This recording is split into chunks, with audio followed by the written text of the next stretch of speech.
To my second installment of Preptober for Planters. For those of you who are unaware, when it comes to writing, there are usually three types of writers. There are the planners, there are the pantsers, who write by the seat of their pants, and then there are the rest of us in between those two extremes, the plantsers, which, according to my local NaNoWriMo group, is probably 80% of us fall somewhere in the spectrum without being on either of the extremes. I'm your host, Morgan Hazelwood, and today I have joining me the lovely Doc Coleman. I don't think I've ever been described as lovely before, but hello there. I'm Doc Coleman, steampunk author. I am the author of The Perils of Prague, and been working on a number of different short stories, and have just finally completed the first draft of my second novel following up Perils of Prague, The Kindred of Kali. So right now I'm taking a little break to from writing and editing, and I'm going to help with the world building today. I went to a steampunk fair one year where the theme was dirigibles over Bombay. Mm-hmm. So that's what your second book makes me think of. Very, very thematic. Mm-hmm. So we are getting ready for NaNoWriMo. Have you decided what you're going to be writing this year? I'm after last week's session and the advice that folks were giving me, I think I'm actually going to try to start a new project for NaNoWriMo.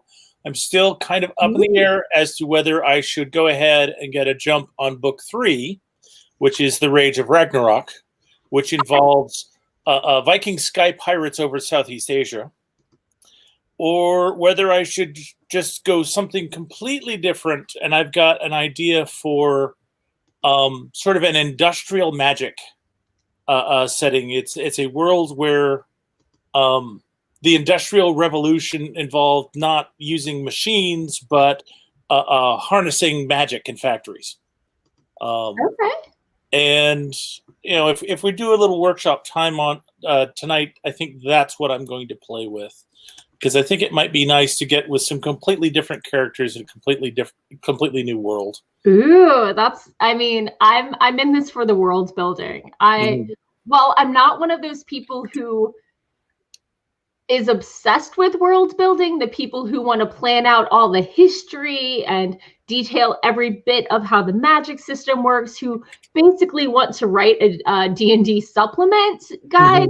Mm-hmm. I do really enjoy wondering, what if we changed this thing about the world? What if we got away from the cultural expectations in any earthly society and had a world with different expectations? How would that play out? And I have a lot of fun playing with that. So that's really one of my big draws and why I have trouble playing in other people's worlds. Yeah, and one of the fun things about being a plantser is you want to do just enough world building so you know where you're going, but still have lots of room for things to move around, so that as new ideas come to you, you can go back and change the history and make without having to do major rewrites. For me, I like to describe it as I have a vague idea, and as I write it, when something is right for my world, for my setting, for my characters, it just rings true. I'm not one of those people who has their characters talking to them or anything like that, but I can know when it's right for my world and my characters, and just that feeling of serendipity of this is what was always supposed to be, and this is why my character is this way, is why I keep coming back to the writing. Right. It really is. Yeah, for me, world building and character building have always gone together, because the world shapes the characters, and the characters I want to write about are the people who are going to reshape the world. So it's always a case of, you know, what kind of world produces this person, and what is this person going to be able to do the things that they want to. I really struggled with the order for this, because I've got the 3 Preptober videos. Last week I did the outlining for Planters, the world building, and the character building. But which comes first? They all kind of come together. Yeah, and they all influence each other for me. So I see we have several people saying hi in the comments. S. Sapak, hello. Lee and Shay with the hobbies. Thank you and welcome. I hope if you have any questions or if you want to answer our questions yourself, definitely pop them in the chat. You are welcome to join us for this conversation. So we're going to cover several things at least. This will definitely be at least an hour and a half, and we'll just keep going until we get tired or we run out of things to say. But so the vague structure I have for this discussion is, first I want to talk about the setting itself. Initially, like the literal geographic setting, because where you are in the world or outside the world, really a lot of times the setting can be a character in and of itself. More about that when we get to that. And then I want to talk about either since I do genre fiction, either the magic or the technology or both, and how much detail to go in there and how to establish how it works in your world. And then we're going to get into the culture, the community, the society, and how that really works. We're going to talk about myths, which are my favorite part, reinventing new myths and how the people see the world. I like making up history and how the things that are came to be. Talking about a culture's values, because a lot of times we take values for granted, and different cultures value different things for different reasons. And so knowing why and who they are really helps influence the goals and the plot a lot. We're going to talk about religions. We're going to talk about languages. We're going to talk about the economy. Strap in and get ready for this ride. So first up, geographic setting. How do you pick where you want to be in the world? Well, I have to admit, I'm writing a steampunk series, which is about a trio of characters who are traveling all over the world. So how do you pick where they go next? For the first book, I picked Prague because it wasn't a stereotypical steampunk city, and yet it was and established and had a diversity of people in there. Yeah, it's a place that you know people kind of like don't think of, but they know it. They've heard about it, and it was at the time I started writing, it was very popular. So I just figured, okay, fine, I'll do the first one here. For the second, I know exactly one thing about Prague. That they had multiple defenestrations. Yep, they had defenestrations in Prague. They have the world's oldest water clock, still functioning. Nice. I had to study up a lot about the Czech countryside. It actually is some very interesting history, and it was, I guess, during the jet set era, it was like, it wasn't one of the top name places, but it was like second or third. Right. So they've had a broad social life and broad cultural life. Well known without necessarily being top tier. Yeah. But a lot of the things that have caused me to choose geography have been related to the kind of story that I wanted to tell. I went for the second book, I'm going to India because you can't have a steampunk story set in the area of Queen Victoria without going to India. Okay.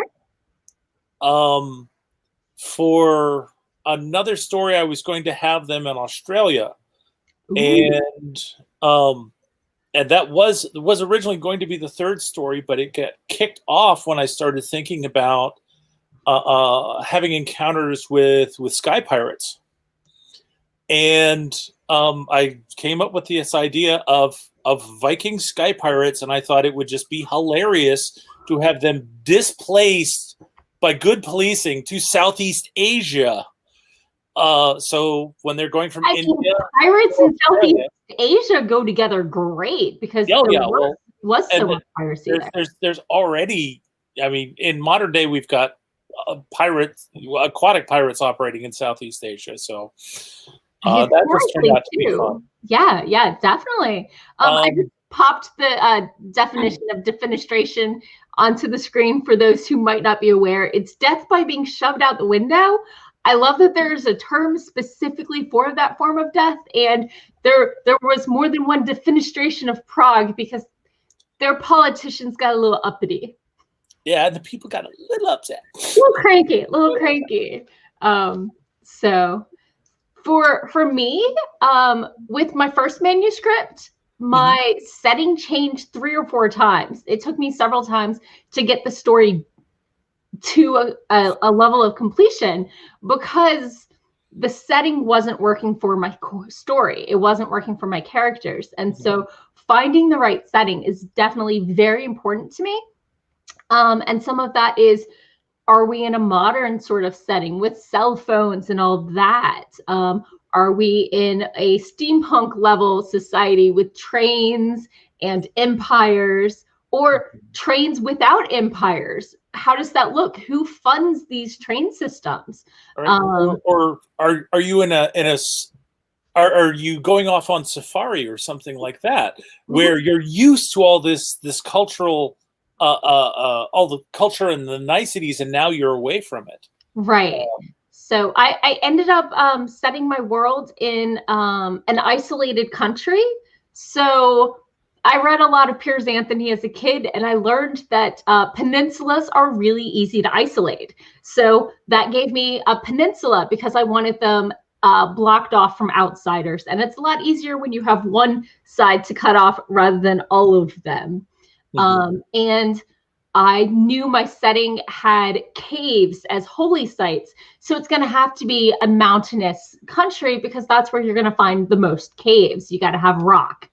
And so, but I don't actually have the most visual imagination. I know what it should look like, but that doesn't mean I see it in my head.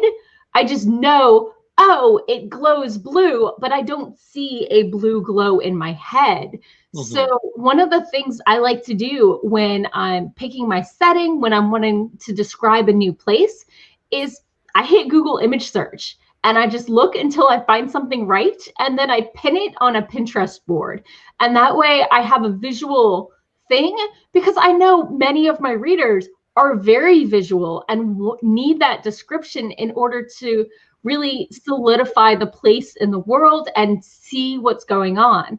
While I have a very clear vision of my world and how it works, it's not necessarily as visual as many people prefer.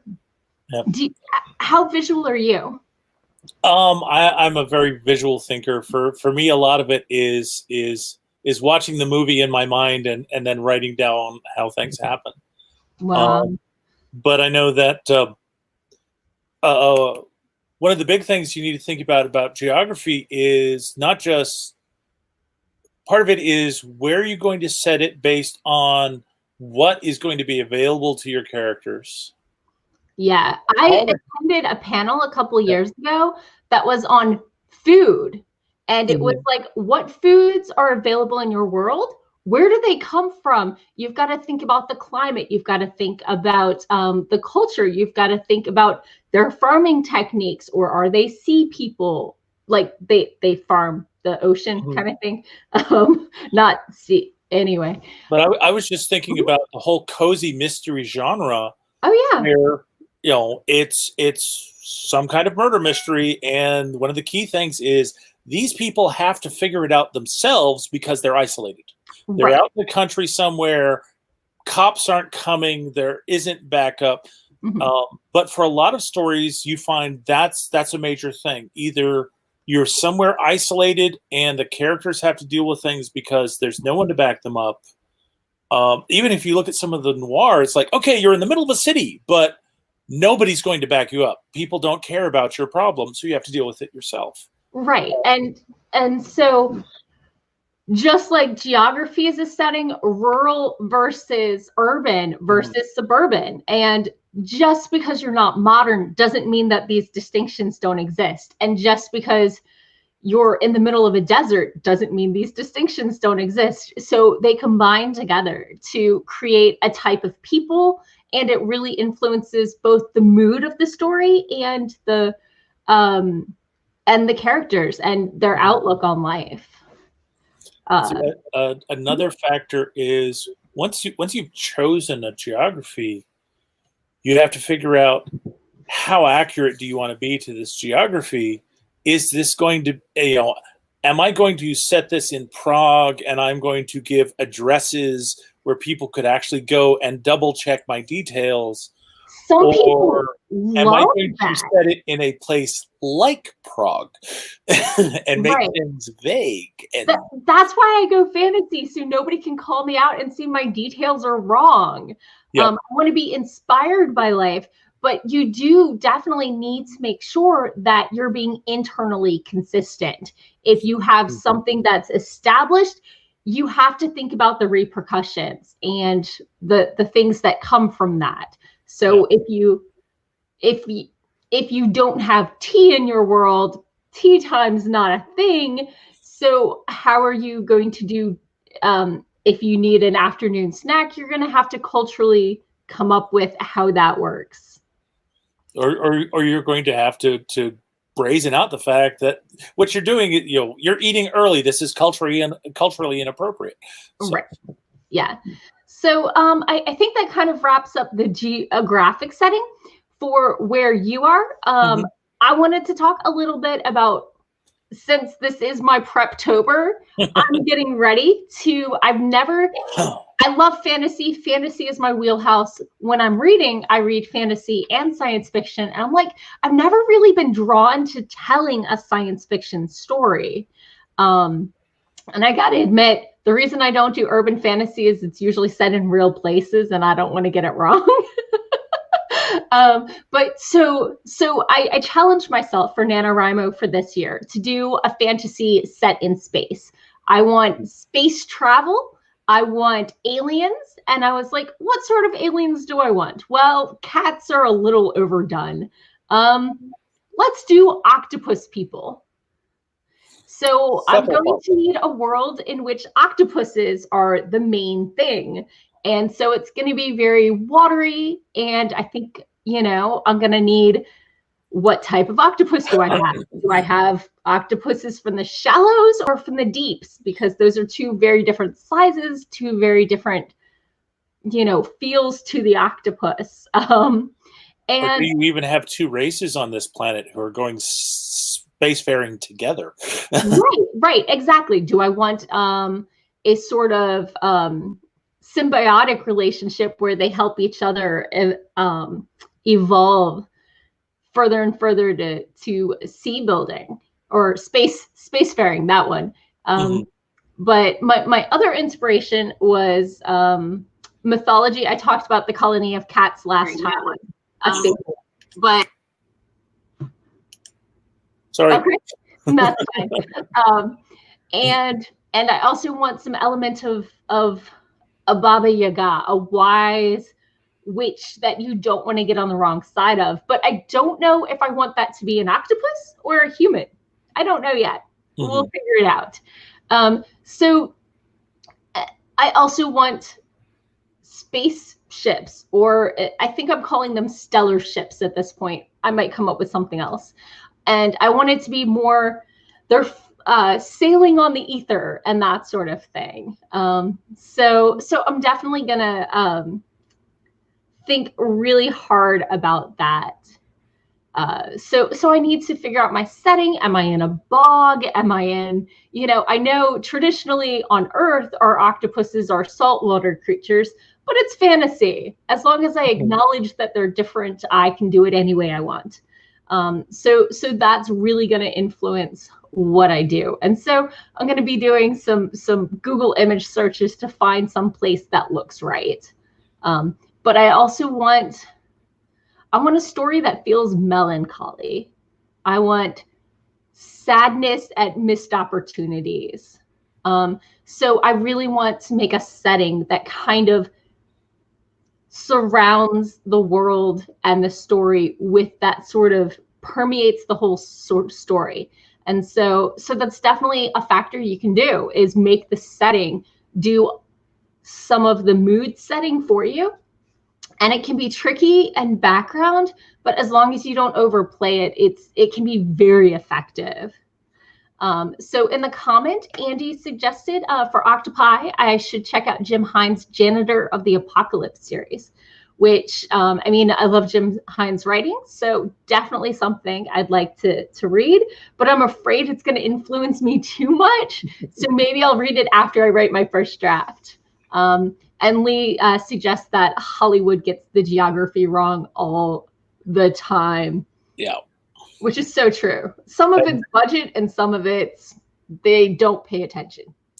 And then every now and then it's deliberate. There are some things that Hollywood deliberately gets wrong because if people try to follow, Hollywood can show horrible things happening, and if people try to make them happen for real, that's just bad. Yeah.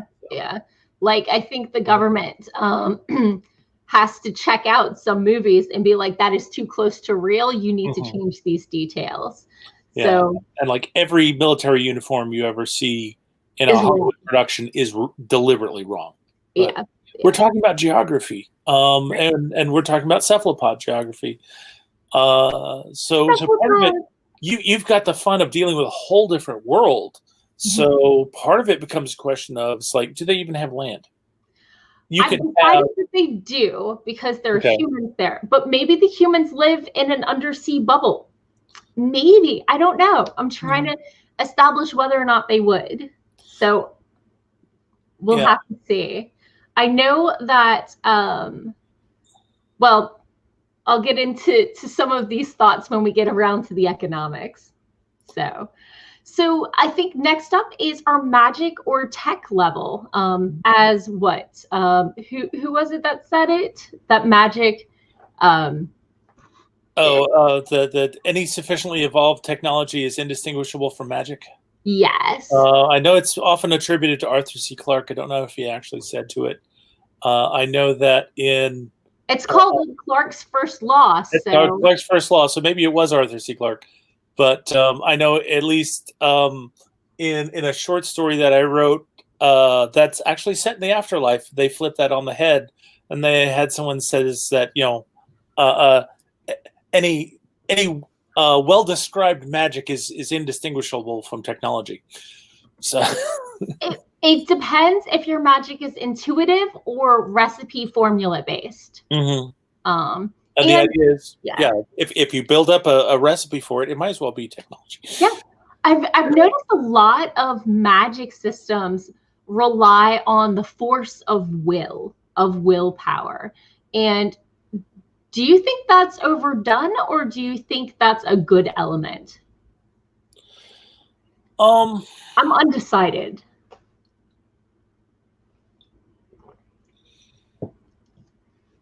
I find this is kind of interesting. So for my industrial magic setting, I would imagine it's very formulaic, very recipe based. They are very formulaic, very recipe based, and they've got specific rules laid out for how magic works. And one of the jokes is that all of these rules are wrong. And so it's like the first rule is that magic is a natural resource to be used and exploited. And it's like, well, no, that's wrong. Magic is a natural force, but it's got to cooperate with you. But they are very much based in the idea of using willpower to drive magic. But the reality is you need to develop communication with magic. Once you can communicate with the force that is the magic in the world, it will do things a lot more efficient. So I'm kind of examining both both philosophies there in the same story. But because if you think about it, when it relates to other skills, willpower is kind of the focus. It's your level of focus on the thing, and not necessarily something that affects your skill level. It affects your efficiency at something, I would say, but the fact that willpower is so often tied to magic, I find a really interesting trope that is almost, I haven't really seen examined very often.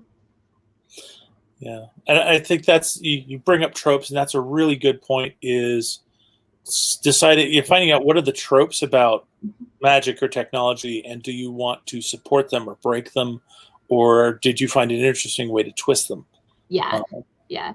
One of the struggles I had with my first manuscript I was talking about earlier today is I had a fantasy world, and I really confused my editor when she read it, because she's like, wait a second, I thought this was fantasy. Why is there a washing machine? And so it made me realize I needed to set up the tech level in that first chapter, on that first or second page. And while they say don't do info dumps, which is clear, without having a clear setting, if you're subverting some tropes, you need to at least hint at differences from the expectations people are going to be taking into your writing. Because when someone's reading along and then they're going, this is fantasy, washing machine, you throw them out of the story and they might put it down. Anytime your reader loses suspension of disbelief is a point where they might put down the book and never pick it back up. And so you really need to balance, obviously not data dumping, but hinting and making sure that the setting is clear. Otherwise, readers are just going to be frustrated. I mean, clearly there are exceptions to every rule. If you do it well enough, you can get away with it. But make sure you know you're breaking the rule on purpose and not out of ignorance. Yeah, and that's a very, very good part of establishing your setting, because Chris Lester's Metamore City podcast is a high fantasy, high technology. Can you pop that in the chat so we can see the link? Give me a second to dig it up. But like I said, it's a high fantasy, high technology environment.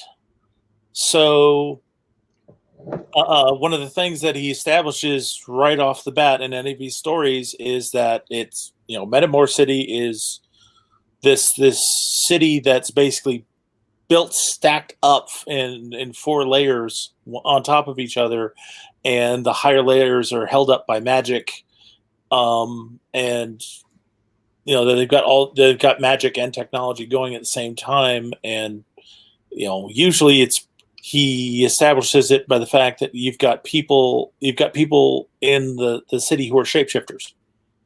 So just introducing one of those characters is a great way to start off, especially it's like, the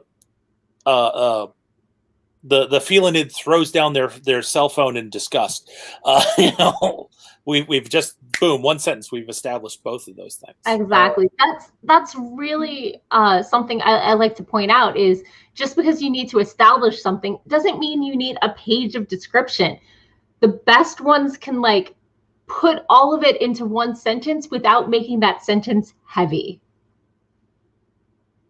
So it can be really, really tricky to do and to do well.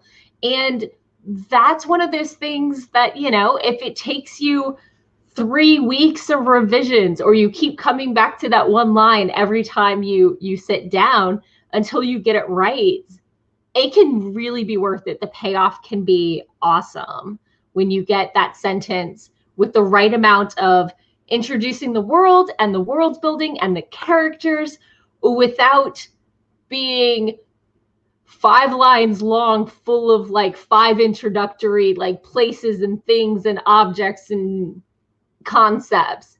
You don't want to throw too much at the reader too quickly, or they're just going to be overwhelmed and be like, is this a class? I'm not taking notes. That's rough.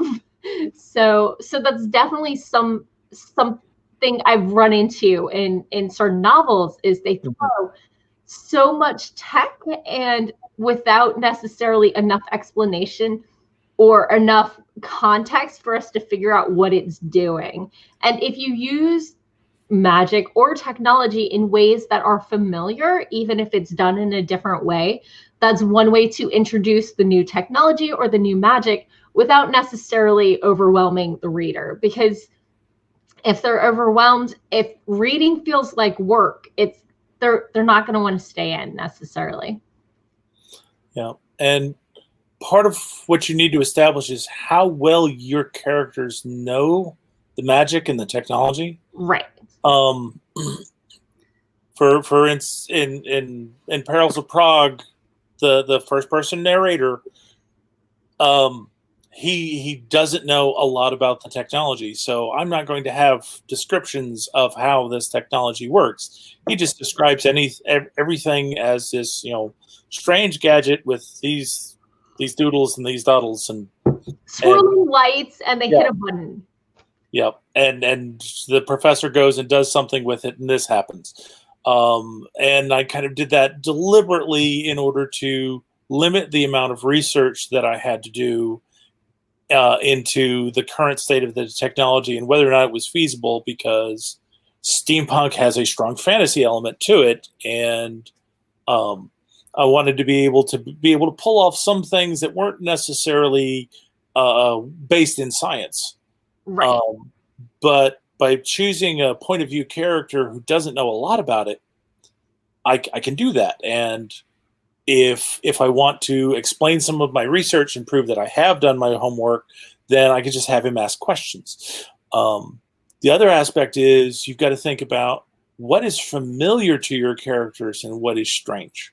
Yeah. You really want the characters to talk about the things that are strange. Where you lose the readers is when you start talking about stuff that's familiar to the character, because then the description is boring to the character, and that quickly becomes boring. Yeah. One of the little details I put in mine is my character grew up in a place where most people live in caves underground. Sometimes, the caves are at ground level, so they have windows out or whatever. But she goes into a city that's further away from the mountains, and there are freestanding buildings. And she's like, oh my God, that looks like it could collapse at any moment. What's holding it up? And so just recognizing the context that the character is coming from and what they find strange may not be what you find strange. So just know their background definitely is something to think about.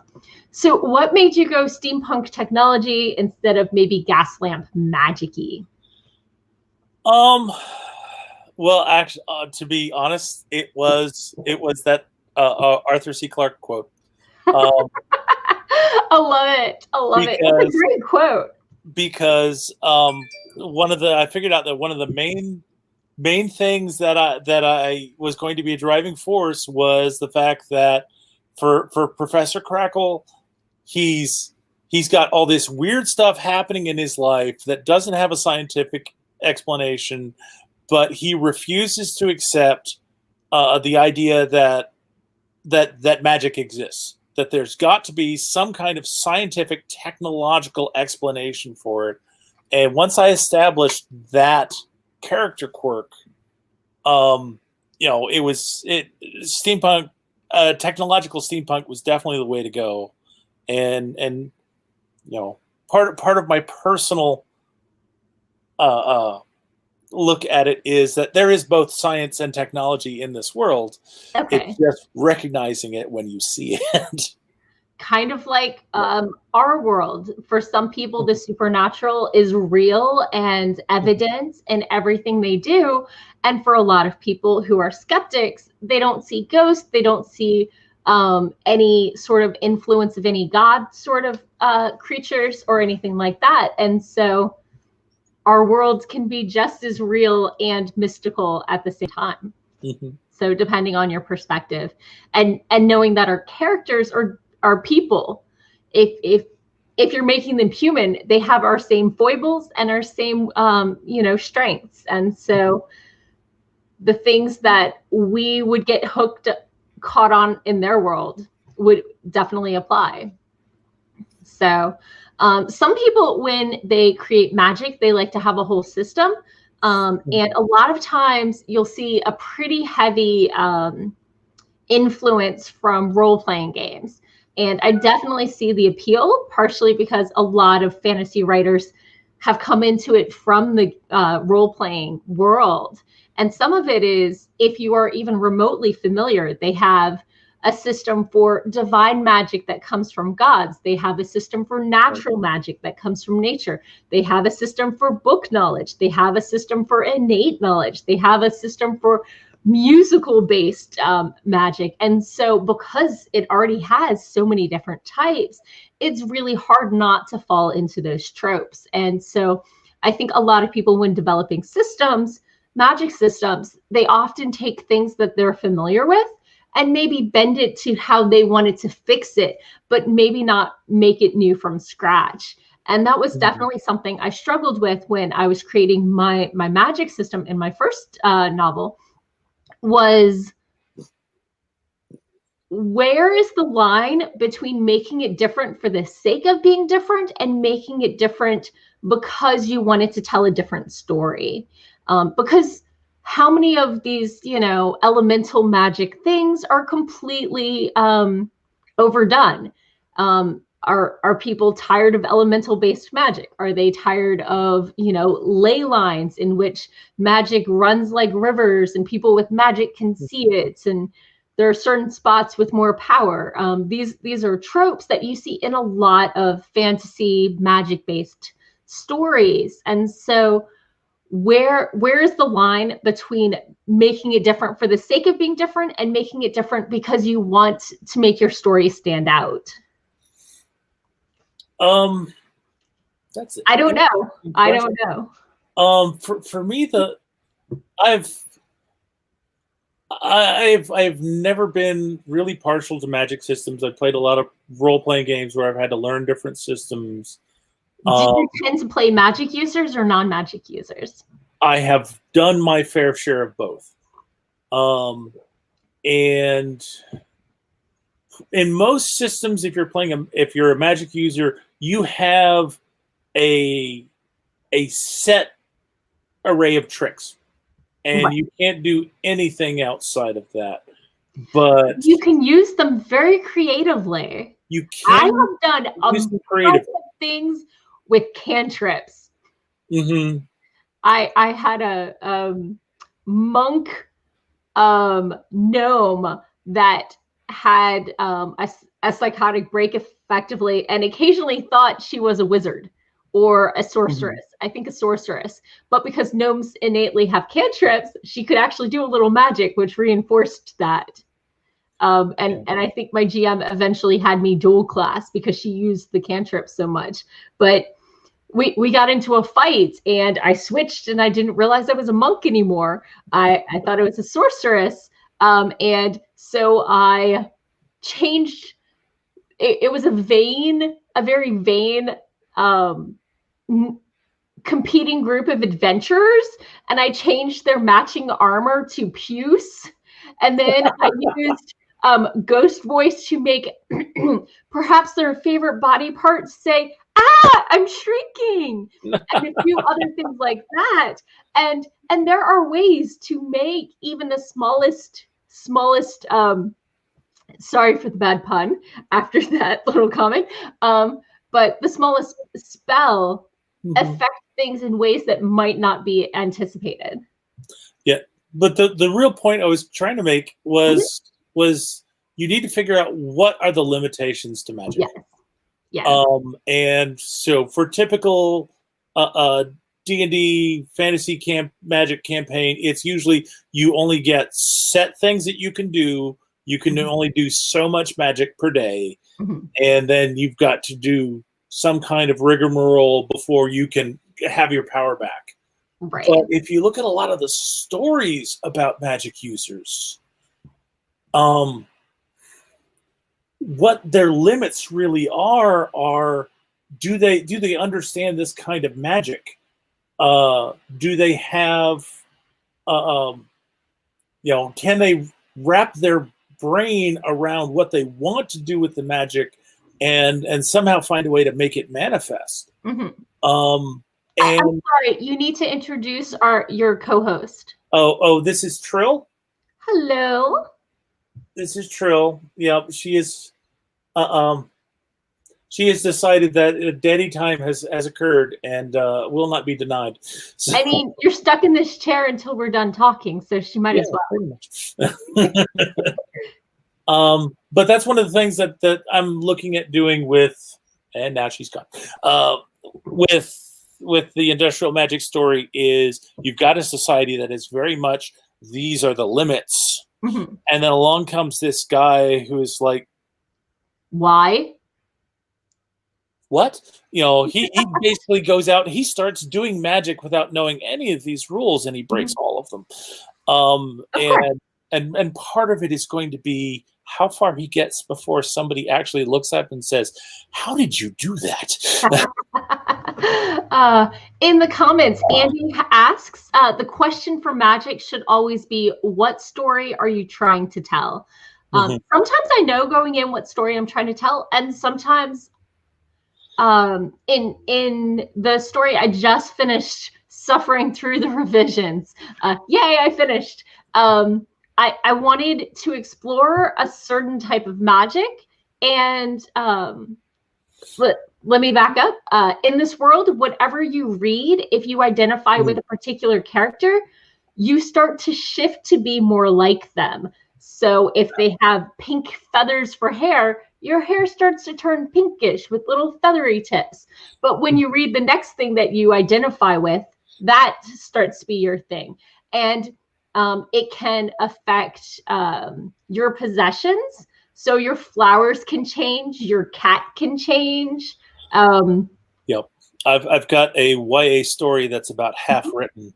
Yeah. That is about a girl who literally trips and falls and finds herself in Underhill. Oh, and okay.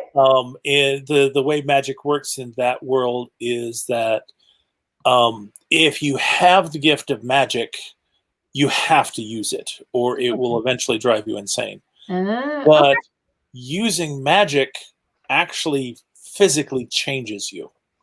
Okay. And how it changes you depends on how you're using the magic. Right. So this is like a huge problem for people who are magic users. And the reason Underhill exists is because several centuries ago, they all went to this space in order to get away from nasty magical creatures like dragons. And of course, them being magical creatures, they followed. But they were safe enough and they were able to use magic that they all changed and diverged, and they were just regular humans. But now we've got pixies and elves and centaurs and all these other things with different specialized magic. Right. So, and that's the story that I want to tell about, having a very different, very personal price for magic that you can't avoid paying. Right. So, I attended a panel on mythology at which con was it? I think Con Zealand.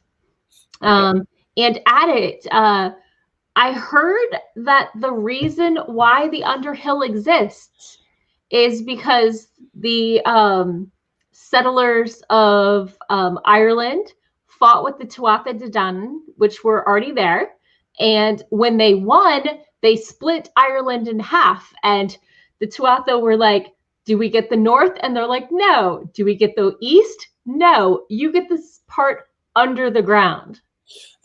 We get the top, you get the bottom. And that's why the Fae in that country, that's why the spirits and things, which in that world are the Fae, are always always trying to trick you because they were tricked and now they want out. And so that influenced the whole way that their their stories go and how their spirits interact with the people is because and they also told stories about the more Welsh, where it's two different worlds that are overlapping and occasionally interweave. So you have a story of, oh, I forget his name, McLear, who's sailing through the ocean. Only in our world, it's the sky, and his anchor gets stuck on a tree. And one of his people jumps overboard and swims through the air and starts to drown. And the farmer cuts the anchor loose, and the ship sails off in the sky. And it's like, how do you sail in the sky? And he says, from my side, this is the ocean.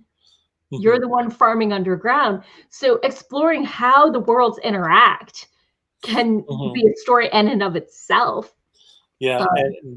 What I've done for this story is that, you know, there was once one world, and when they wanted to make their escape, they ended up breaking it into 3 overlapping pieces.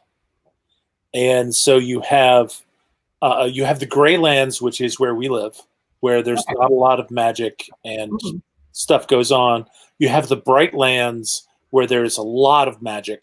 And then you've got the dark lands, which is where all of the nasty creatures tend to go, where there's magic is driven a lot on pain.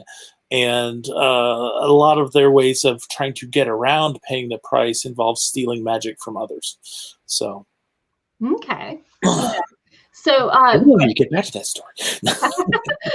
Going back to my book-based magic, I ended up deciding to tell the story as a middle grade story because there are so many complexities when, you know, you can influence so much, at least temporarily, by what you read. And so I thought by zooming in the scope and it turned into a school play story inspired by Wishbone, because I was like, what do I know? What am I familiar with that is middle grade level? And that just really influenced my story a lot. But sometimes to explore a world or a concept, you need to pick the right cast. You need to zoom in or zoom out your story. Are you saving the world, or are you exploring friendship? Yep. Or you can save the world and explore friendship at the same time, because friendship is magical. So in the comments, Andy wanted to contribute that in some stories, magic is a literal con game with reality, which just makes me think of The Dragon and the George, in which there are... wasn't it The Dragon and the George, in which there are like auditors if you've gone over your magic budget, or is that Mathemagics? It's Mathemagics. Yeah. But in my YA fantasy, that's really a lot of what's going on, and you know, except there really isn't an arbiter for reality, but you're going ahead and reshaping reality, and in return, reality reshapes you.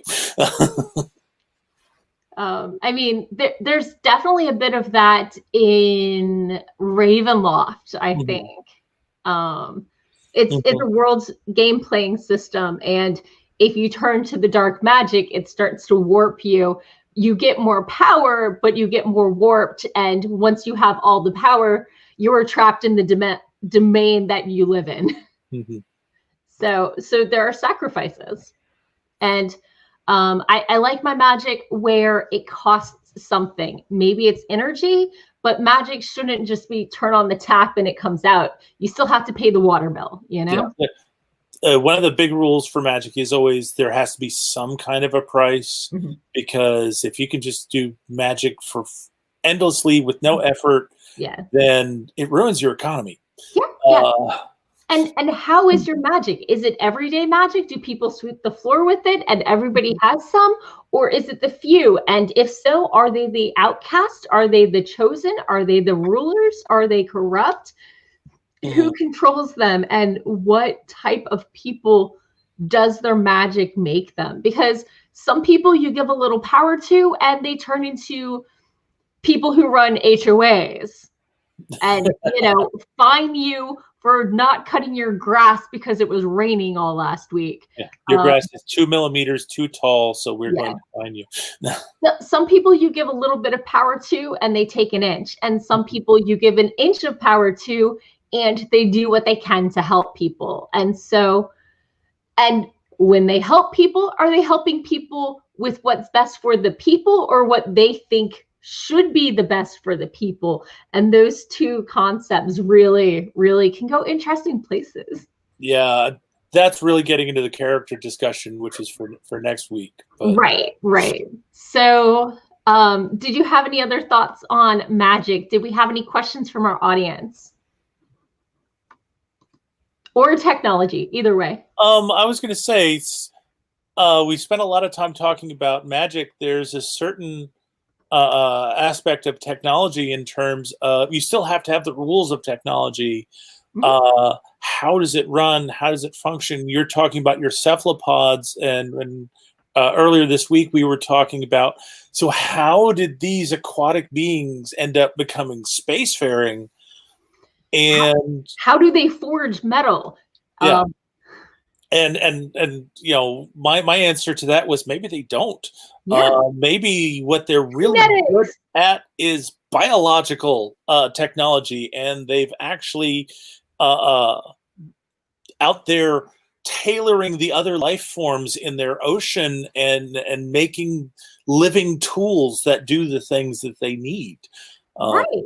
So I was doing my research, and usually when you have octopuses or like any sort of sea creature that lays hundreds and hundreds of eggs, they're not usually very maternal. But the thing about octopuses, octopi, that really, really appeals to me is the fact that I think they could have been the dominant species on Earth if they would keep eating after mating. They mate once, stop eating, and then waste away to death guarding their eggs, or I don't even know what the guy does, just moons over his lost love, who knows. But if they kept eating, they are so clever, and half or a third of their intelligence is in their arms that move themselves based on chemical feedback and that sort of thing. And I saw an article where one deep sea octopus, because the deeper you go, the larger the octopi are, stayed with her eggs for like 52 months, not eating, basically withering away to guard her eggs. And when they hatched, she let go. So I can't see my cephalopod people not being maternal. I just think they keep eating after mating.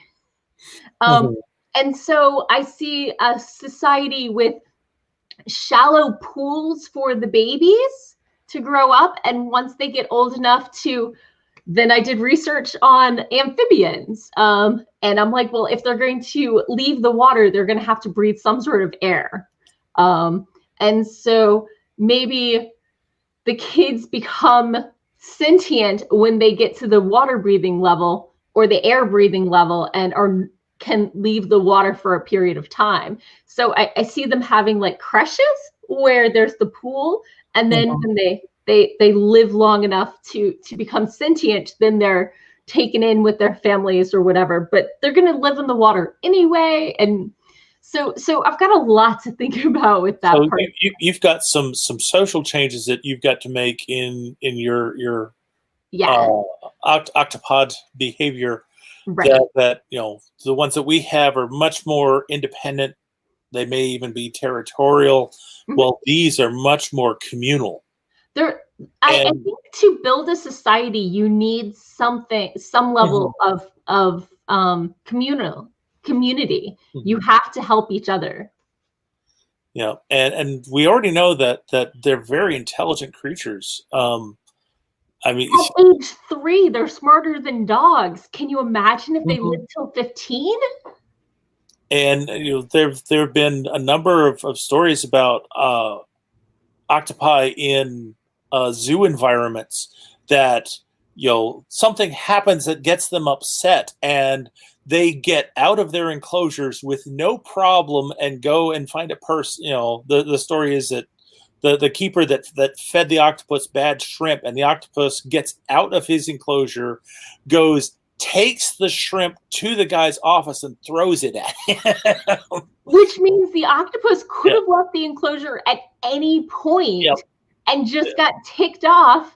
And they already can be overground. Apparently with amphibians, they do some of their breathing through their skin, but it has to be moist. Otherwise, the membranes don't work. Mm-hmm. So they're going to be some sort of very sweaty looking when they're above the water. But so definitely do your research if you're doing things. But I'm thinking they might ingest something that helps them float, or they're riding something that helps them float. So my big question is, are my genetically engineered spaceships kind of jellyfish-like so they can see through them, or are they more like whales? But with whales, you get a lot of biblical baggage because of not Job, Jonah and the whale. Right. So I don't know if I want to go with whales. And although these days you also get some of the baggage of Doctor Who and the whale ship saving the British Empire or whatever, which, oh my God, that was a killer story. And part of it is, you think about from the point of view of the octopus, the world is the ocean. Right. And the first great explorers were the ones who left the ocean and discovered the thinner ocean above it, and actually went out and explored in the air and the sky. See, they wouldn't explore the land, they'd explore the sky. Right. That's what they know. Definitely. Okay. And then you get to the limits of the sky, but they can see that there's something else out there. And then they figure out how to explore the void. Nice. Nice. Yeah. I definitely want, octopuses in space. I want them to sail along the ether. I don't want them to, have FTL drives and this and that. I want fantasy in space. I don't want sci-fi with fantasy elements. So I think a lot of that's going to be on the setting and the mythology and stuff. Although it's still going to be an interstellar world, so you're going to have some of those influences on the story. So I mean, once you start having starfaring octopods, you've already got to figure out how they get space vessels. Yeah. If they're alive, they're vessels, they're ships. And then you've got to figure out, how did they figure out interstellar travel? And it's definitely going to be the deep sea octopuses that live the longest. I'm going to have at least 2 different types of octopus. I'm going to have the shorter lived warm weather ones, and I'm going to have the deep sea ones that are sage and wise, and and this is a great segue into society. Yes, because let's take a stretch break though before we really launch in. But say your piece. Say your piece. No, you've just done a beautiful piece about, you've got this society that is ruled by the deep sea ones, which are the great thinkers, the ones with the longest lives, the most time, and they're sending out the shallow the shallow species as scouts and explorers to find out what the rest of the universe is like. That's very, very interesting society, even more so if they are genetically engineering things. And it's like, how much have they changed their own biology as well as the biology of the creatures around them? Yeah, definitely. So we're going to take a 2-minute stretch break, grab water, and then we're going to start talking about society, culture, and everything else. This might have been 3 panels in one. So I'll be right back. Everybody go get.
Okay, are you ready?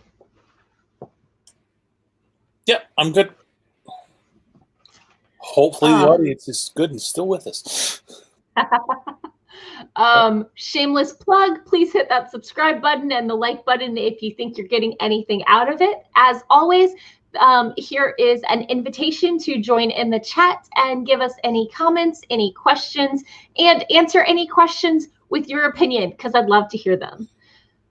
So when we left off, we were talking about octopuses in space, because while this is a world building panel, this is also part of my Preptober process. And I'm trying to figure out how my world is going to work. So you get to listen to me sort it out while chatting aloud with you and Doc and everyone else. So in the comments, Andy said before we left, saying that I want to get from point C to point A gives you a set of questions that can help you identify that point B between your start and your destination. And that's very true, both physically and plot-wise.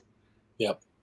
And Lee says, in Farscape, the ship was a living creature. And yes, she was. And Maya, right? Moya. Yeah. Moya. And the other aspect there is that Pilot was symbiotic, right? It was a symbiotic relationship, but he was basically from a race of crustaceans. And part of their life cycle is they were mobile up to a certain point in their life. And then they basically attacked. They attached wherever they were. And that's why there was a certain point in the life cycle where they could become pilots. And part of that was because their biology was right for that symbiotic relationship. The other part of it was because they had lots of arms and they were going to be stuck in one place anyway. Right, definitely. And that's one way to travel while being stuck in one place. Yep. Which is pretty fascinating. I mean, they've definitely explored in sci-fi having people with disabilities, extreme disabilities, melds their brain with the ship and become the non-artificial intelligence that runs the ship and stuff like that. So this was a new way of doing it with aliens, basically.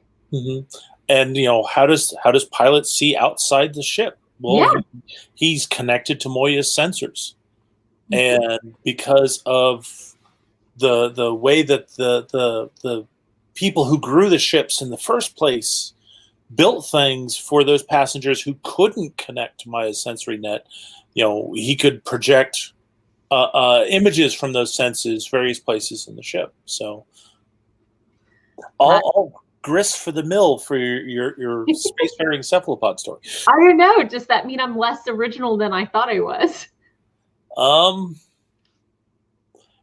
Everything's already been told anyway. Do it anyway. No matter who's done it before, you've always got your own spin on it. There's always something new that you're bringing to the table, whether you realize it or not. Okay, so we are back. We are talking about culture. How do you decide how your society is going to work and what sort of people are in it? And how do you avoid falling into the trope of all people from this country are like this? Who wrote that series? The Planet of Hats. Eddings, David Eddings. Loved his writing, but in his worlds, he very often has all the people from this country are super energetic but suspicious, and all the people from this are lazy and with a penchant for poisoning people. And there are some outliers, but as a whole, this country tends to be like this. Although he kind of said it was the influence of their gods, since their gods were pretty close to and that was how but it was still a pretty big cop-out for trying to develop a culture for a society. He's just like, this is how most of the people are like. Done. I'm more familiar with the Star Trek version of that trope, which is the world of hats, where it's like, on this world, it's like our world, except everyone wears hats all the time. And which kind of ridiculous because they never actually did that, but they did have, they had an episode in The Next Generation where identity was expressed in masks. And that was actually done because of a probe projecting stuff onto the ship and into data. But a lot of things where it's like, okay, this society, everyone are artists. You're truffling me. Sorry, go ahead. But you see things in Star Trek where in this society everyone's artists. You have the Klingons where everyone are warriors. You have the Ferengi where everyone are shady businessmen. And the reality is you just can't build a society like that. You can build societies where particular roles are revered, are very revered and very valued, but you've got to realize, what is the impact of that on everybody else who isn't in that role, and what happens to that society if too many people go into that role and the society can't hold itself up, or too many of the wrong people go into that role. Find a way to go into that role. In our culture, teaching used to be held at one level, and when a lot of women got into it, it slowly came down in respect. And unfortunately, that's been seen quite a lot, that when enough women get into something, the pay goes down. And so while it's, do women go into careers with low pay, or does the low pay follow them into careers? And clearly, they have traditionally gone into ones that already had lower pay rates, but we've seen as an effect of that in as more women are being stuff other than nurses and teachers, that pay scale also trickles down as well. Yeah, you've got interesting things like in ancient Egypt, all brewing was done by women. And it was a very secret process, and the women were highly revered for their ability to create alcohol out of these various substances. And then, some men actually fought hard to steal the secret of how to make alcohol, how to make beer. And once they did, the reputation of women in that society collapsed. They went from being some of the most revered people to, right? I don't even have the right words right now. They were considered, they were devalued. Below. They were completely devalued. Yeah. Yeah. So you definitely want to think about how things interact. But also when you're building your history, when you're building how your world got to be where it is, things are not static. Things are never static. So if society is this way and has always been this way, it hasn't. There's no way it has.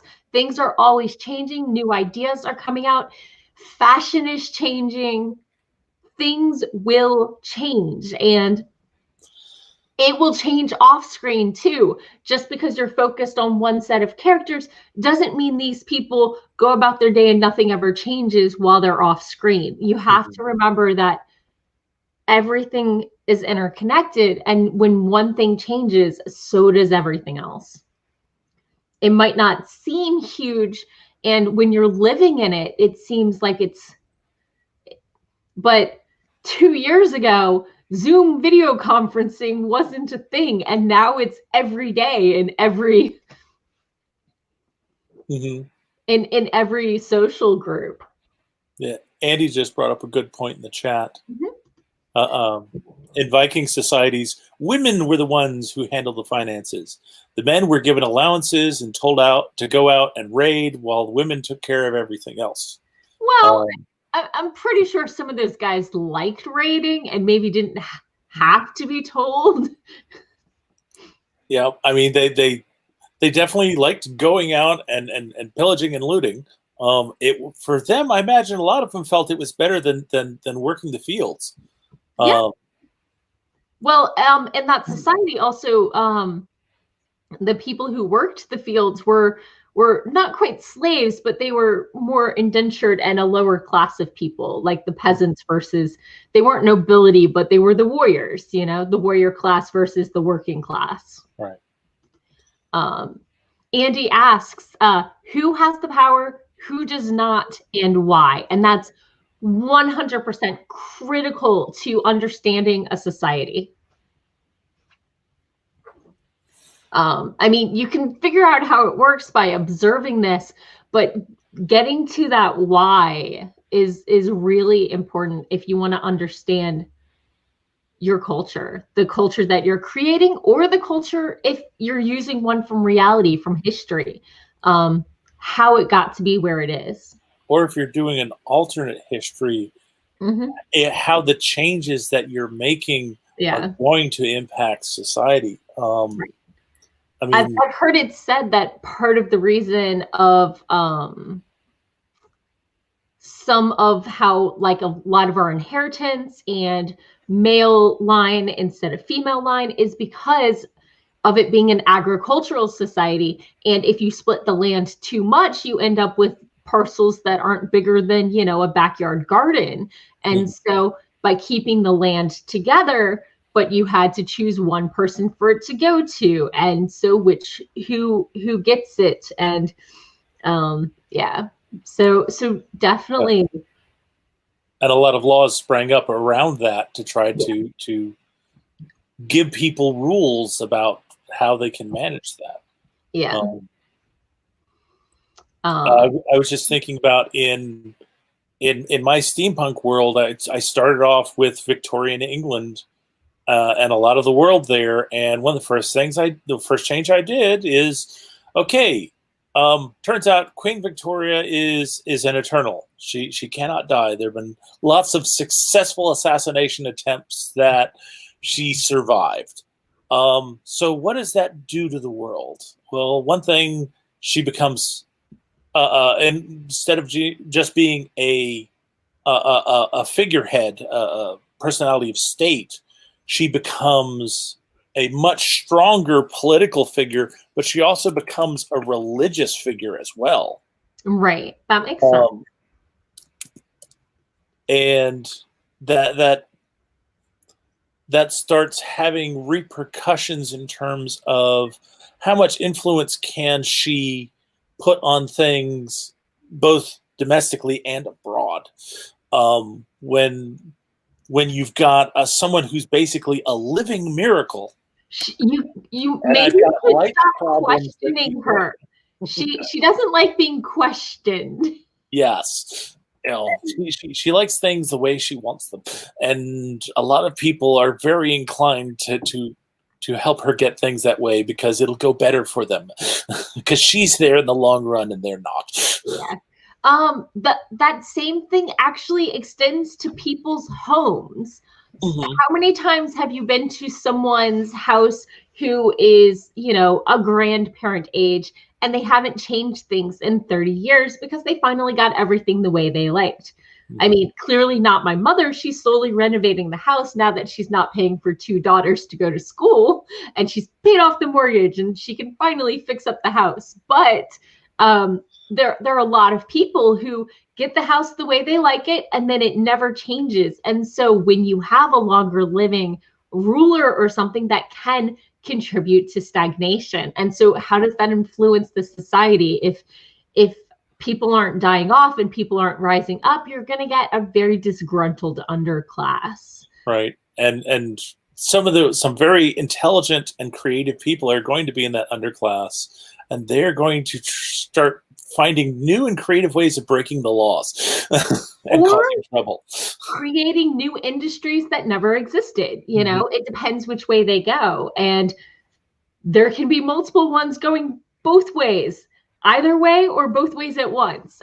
So you definitely need to look at who is in control and how much room for advancement there is. If your society is very rules-based, is very locked, you're going to have people who game the rules, or you're going to have people who try to break it. If it's more flexible, you're going to, you know, have people rise up through the ranks. But it also depends on the society. When you look at China, they discovered gunpowder hundreds of years before Europeans, but they didn't put it to use because in their culture, the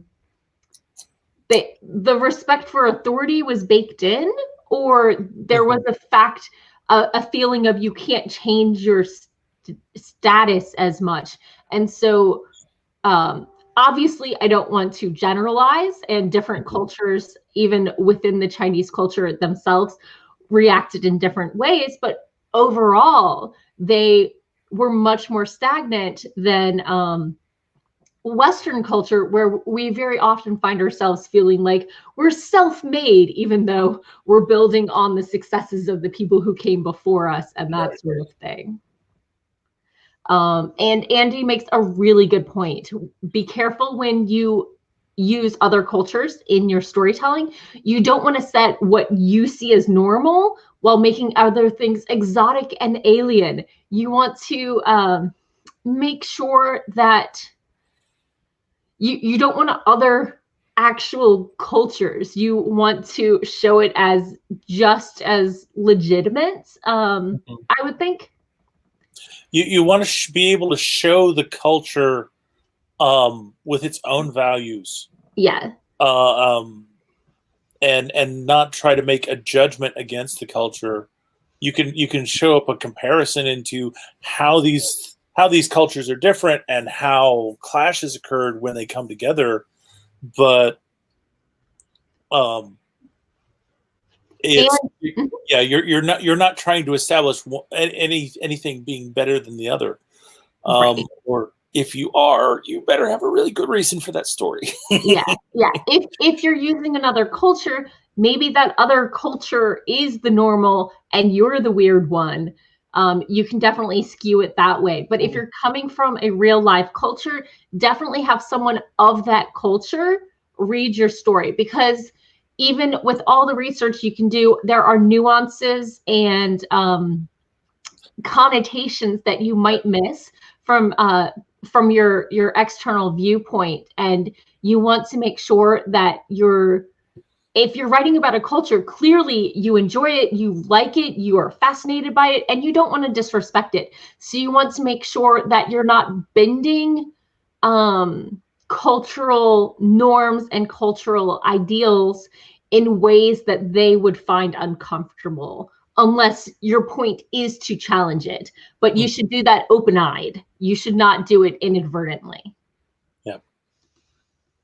So, and if you are trying to challenge another culture, are you the right person to tell that story? That's where I would very much hesitate if you want to show how another culture might be wrong, because that is tricky ground to walk on.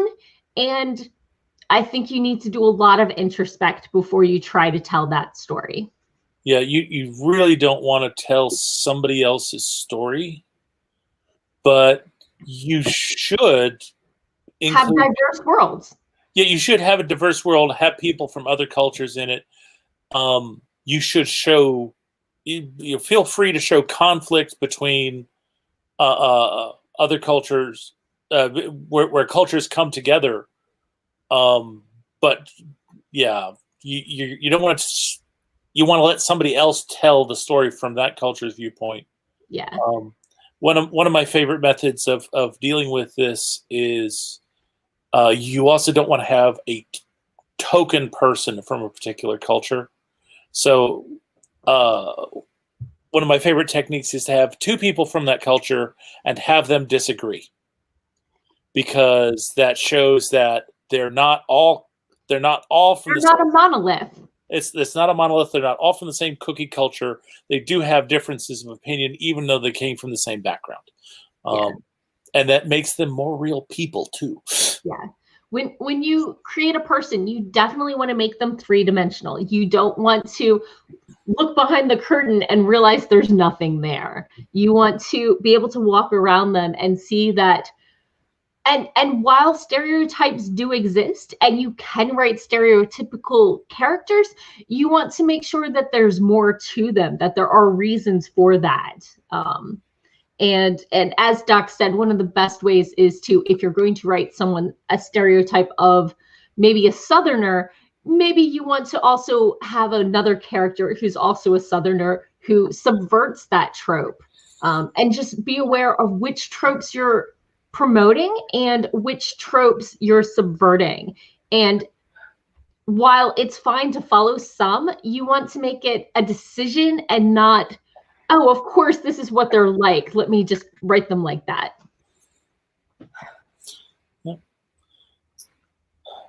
So, do we want to move on to religion or economy? Ooh. So I want to talk about faith, religion, and mythology, because they're all pretty much intertwined. And that's one of the things that really drew me to my Preptober story, which, what am I temporarily calling it? I don't remember. I'll tell you in a minute. Let me look at NaNoWriMo on the website. I uploaded it. A Dream of Stellar Ships. Okay. We're going with the Dream of Stellar Ships. It was almost Valissa and the Stellar Ship, but that sounded very middle school, maybe YA. And I wanted I think this is an adult book. But my main plot idea right now is her dad or her mom, maybe both, have contracted with a company because their family ship broke down. And they signed on for a 7-year contract so they could get the funds to fix the ship. But that ship sails faster than light. And so 7 years for them is 21 years for her, and she's back on planet. So you get a sense of the Fae almost, of where you touch people who almost seem eternal because they're not aging as fast and that sort of thing. So that gives me a Fae sort of feel almost. With her parents, and they're away and coming back. And so, that's very interesting. Whenever you've got any kind of relativistic time travel, where the person who goes away is living much slower than the people at home. Yeah, but they're still all moving forward, just some people faster than others. Yep. But one of the things I really wanted to explore was the mythology of a spacefaring people. And so I'm thinking about, who are their gods? Maybe they have a god of navigation, a goddess of the void. And so building that sort of pantheon was super fun in my head. And that's one of the things that really drew me to this story was creating their gods and creating, the high goddess is going to be the goddess of the void, because that is the most powerful thing in space. That's what there's the most of. It is everywhere and intrudes on everything, and everything has come from the void and will return to the void. And so there's that sense of that. And then there's the navigator, the pilot, who helps you find your way home. And if you are ship-based people, your ship is your home, not a planet. So how is that going to differ from a planet-based people? And so those are things I really want to explore, because I want them to have a family ship, which will lead into the economics. How do you have a ship that a family can afford that's interstellar? Very interesting stuff talking about space gods.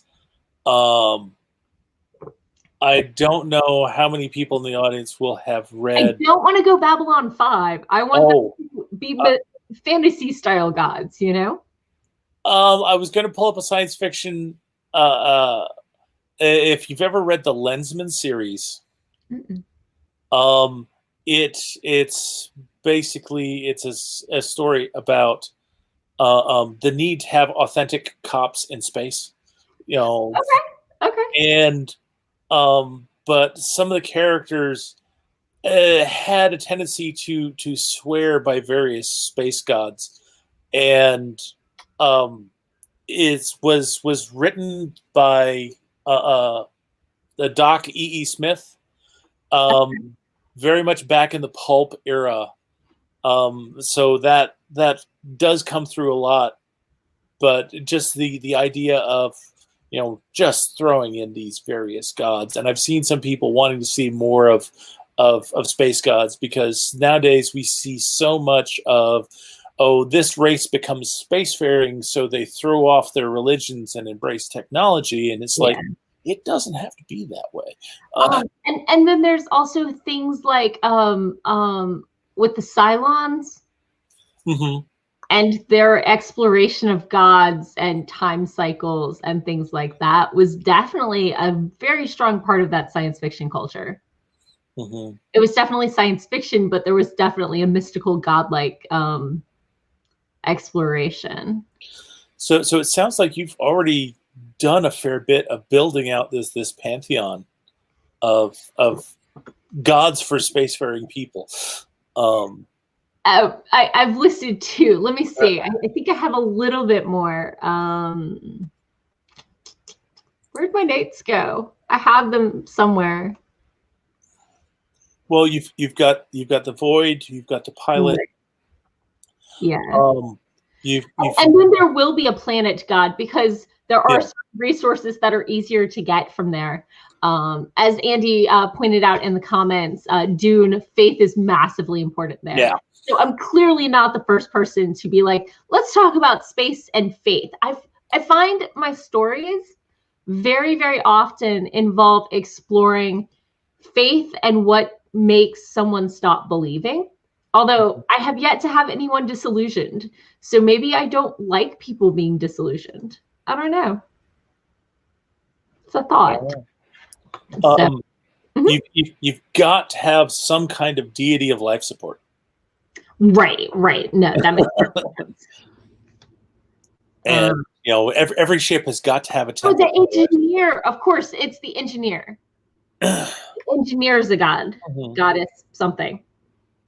I think I know where these notes are. Give me just a second. I keep most of my world building and my story snippets and everything in draft emails in my Gmail account. Okay.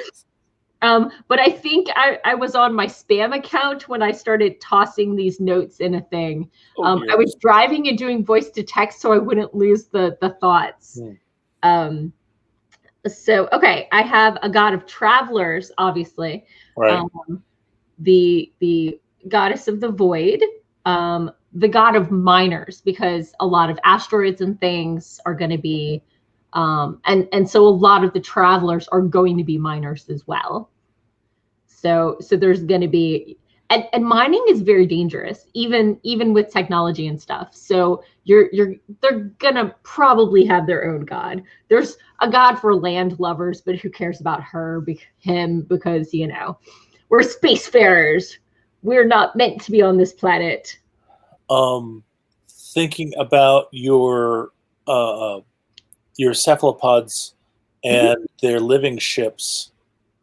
Part of the question is, how long do the ships live compared to how long the crew lives? So I was thinking that the octopus people would have the organic ships, and the humans would have mechanical ships. Mm-hmm. And you're doing a religion for the humans? Yes, this is the religion for the humans. I definitely will need to create one for the octopods, but obviously their god of the ocean expands to the void, and so it gets. I don't know how I'm going to do that one. I definitely has the spacefaring humans religion been influenced by the octopus people? I was just thinking back to the Farscape example, that the Leviathans worship the shipbuilders, the creatures who created them in the first place. They didn't know who they were, but they worshipped them. But the Leviathans lived for centuries upon centuries. And if you've got living ships that have lifespans that long, you could have the crew worship the ship. Right. Oh, definitely. So being put off the ship is like I definitely see Octo people seeing their ship as a minor deity.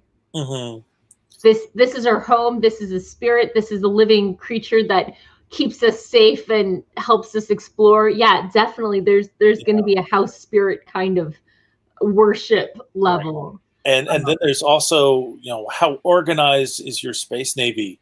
So do you have issues where somebody gets transferred from one ship to another, and how does that fit in with the religious belief? Is this a blessing or a punishment? Right. I definitely and so my vague thought was to have this land stuck girl there with her aunt, and her parents are off trying to get the money to save their home ship, but it's been I guess it's in orbit because landing it just doesn't make sense. And I had the thought that the ether flows more smoothly outside of solar systems, and it's really rough and choppy in a system. So you're going to have a smaller ship for in system and for landing purposes. And so they're living on the planet and they hate it because they're not planet people. And so she wants to become a pilot, and her dad's like, do not sell out to the corporation or you'll be stuck with the same deal we had. So she ends up getting a scholarship or whatever to work to get a pilot's license through the octopus people. So she can learn to pilot one of those. I was wondering if it was going there. Yeah. And that also it gets interesting things when it's like, okay, you've qualified. Now a ship has to choose you. So because the ship is a minor deity, so you have to be accepted by the ship. Oh my goodness. Okay, so that's the big crisis of faith then, not getting chosen. Because I was like, there's going to be some test or something she doesn't pass, and I want her to go to the Baba Yaga sort of figure to get wisdom and tips and things like that. And in the original Colony of Cats story, she has a sister or a stepsister who abuses her and whatever, and is jealous of what she has.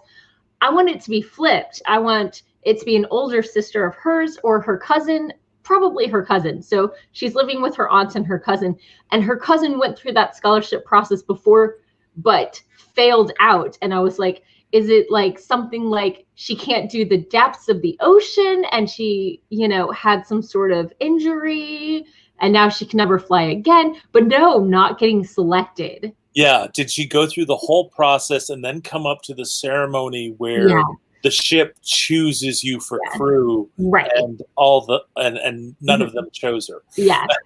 and so instead of her being the good and sweet one and her sister being cruel and heartless, I want her sister to have gone before and failed and give her advice on how not to fail.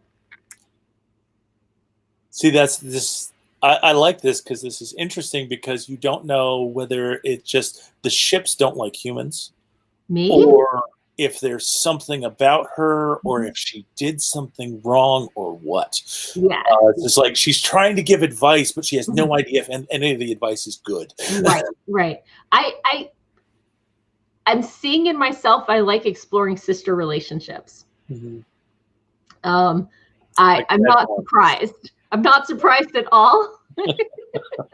But I'm definitely seeing this trend in my writing. So what about you for world building? You've already established this world though. So I guess for you it's the culture of the Vikings. like I said, I started with Victorian England. I made Queen Victoria an immortal, which had a massive effect to the Church of England, and it's kind of like, okay, there's still a lot of the Christian trappings, but there's a lot of people who very blatantly worship Victoria as a god on earth, and there's a certain amount of revival of older religions. I'm kind of getting a little, I mean, not a lot, but have you ever played Exalted? I have not played Exalted. I have not had the opportunity to do that. Okay. So they just have, to become a deity, you just have enough people worship you, sort of thing. And so, and you get more power by the more people who, for some type of Exalted. There are other ways to become Exalted, but that's one branch. Right. But one of the byproducts of Victoria staying in power is she also propped up a bunch of the monarchies around the world. Okay. Because they're all cousins and nephews, and because they're all related, and because one of the ways for her to expand her power was to protect other monarchies and marry her children and grandchildren into them. So what about Alfred? What about what? Queen Alfred? Victoria, right? Yeah, he died. He was, let's see. No, he was actually assassinated in my timeline. How devastated was she, and how much did she want revenge? She was very devastated. So much so that 100 years later, she's still devastated. She's still in mourning in her blacks. She's still in mourning in her blacks. That has had a incredible result on empire fashions for the British Empire, which is much larger than it was. It has made her both sad and angry at the same time. And it also means that she has very little patience when people start challenging her. And one of the basic things for her is, as a ruler, you're supposed to look after your people. So if you're not looking after them and you're not treating them right, I will come in there and do it for you. I'm sorry, Andy just popped into the comments. Frank Herbert with Bill Ransom wrote a whole trilogy about a colony ship that became sentient and said it was a god. Ship, worship. Yep. I love a good pun, so thank you. I appreciate that. I am your target audience for that one. So I'm sorry, I cut you off. Yep, go ahead. With Andy's quote. Andy said also Coriolis, The Third Horizon and Fading Suns are great RPGs featuring space-based faith as a key part of life. So yeah, definitely building mythologies is something I adore doing. I mean, myths and legends, I read every single book in my school library like 3 years before I graduated from elementary school. I had finished every book in that section, even the ones that didn't look as fun. So, and you might notice a lot of mythology vlogs because I hit every panel on myths and legends and spirits that I can, because I just find it very fascinating and I love exploring it. Although, confession, I have never had an encounter with a spirit or anything like that. I feel completely cheated. As a twin, as an identical twin, I'm supposed to like feel her pain or like be more psychically open. No, I'm basically a psychic null. She broke her arm and I thought she was whining because she like landed on a pine cone.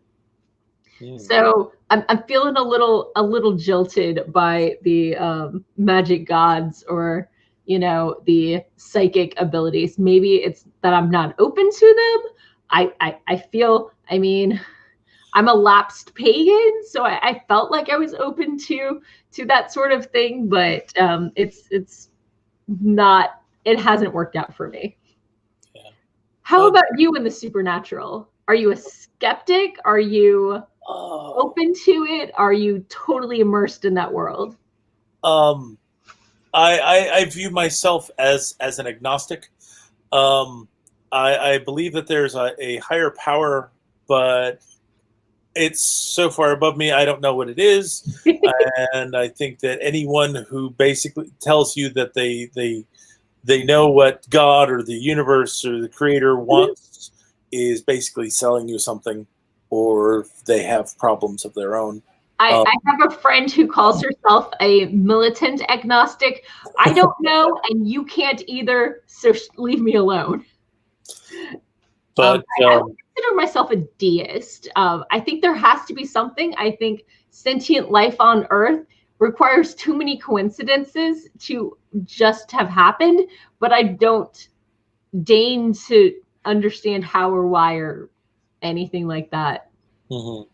So yeah, I have to be careful about when I start thinking about the eternal verities, because the scale of things starts getting too big and my brain just does not want to go there.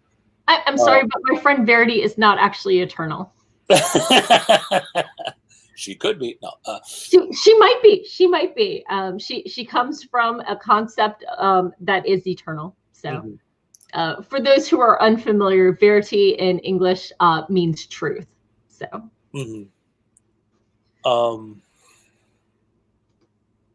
Where was I? I had some other thought. I'm sorry. Faith in space building, mythology, your world. I don't remember. I did. At one time, my wife got interested in paganism, and I did go along and take the classes with her, so that I could understand things. And she had a certain amount of doubt to it in terms of what she was getting into, so she asked me to be her anchor. But one of the things that got me was the whole idea of doing magic by gathering power and getting up this great, big, massive load of power and then releasing it with a single thought in order to make changes in the world. And it just occurred to me, that occurred to me as like, you're doing things with a sledgehammer. For me, I think it's more, I don't believe in fate, but I do believe people are who they are, and context makes it very likely that they're going to make certain decisions. And so there are some points that are decision points where you could go either way, depending on your blood sugar or what have you. And that, prayer or spells or whatever have you, where you focus your will, can help nudge it slightly if it is a decision point.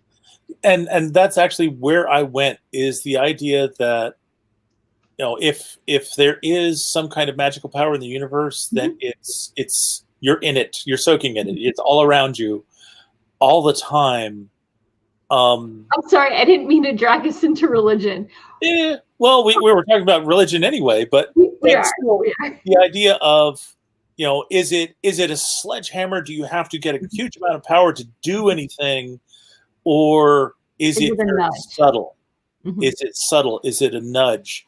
Do you just reach out to the streams of ether that are flowing by and tap them slightly to change the way that the world goes? I'm not doing the singing spheres. I know I'm talking about ether, and for those who are unfamiliar, ether was a concept back around when steampunk, if it were real, would have been set, about Queen Victorian time. And they believed that there were ethers in the air, and bad ones could make you sick, and there were the universe consisted of spheres, and were there different ones for each planet? How did the spheres work? I'm trying to remember. I don't remember. It does seem that when we start talking about religion, we very quickly find ourselves coming back to magic. Because so much of religion is... I was from Southern Baptist.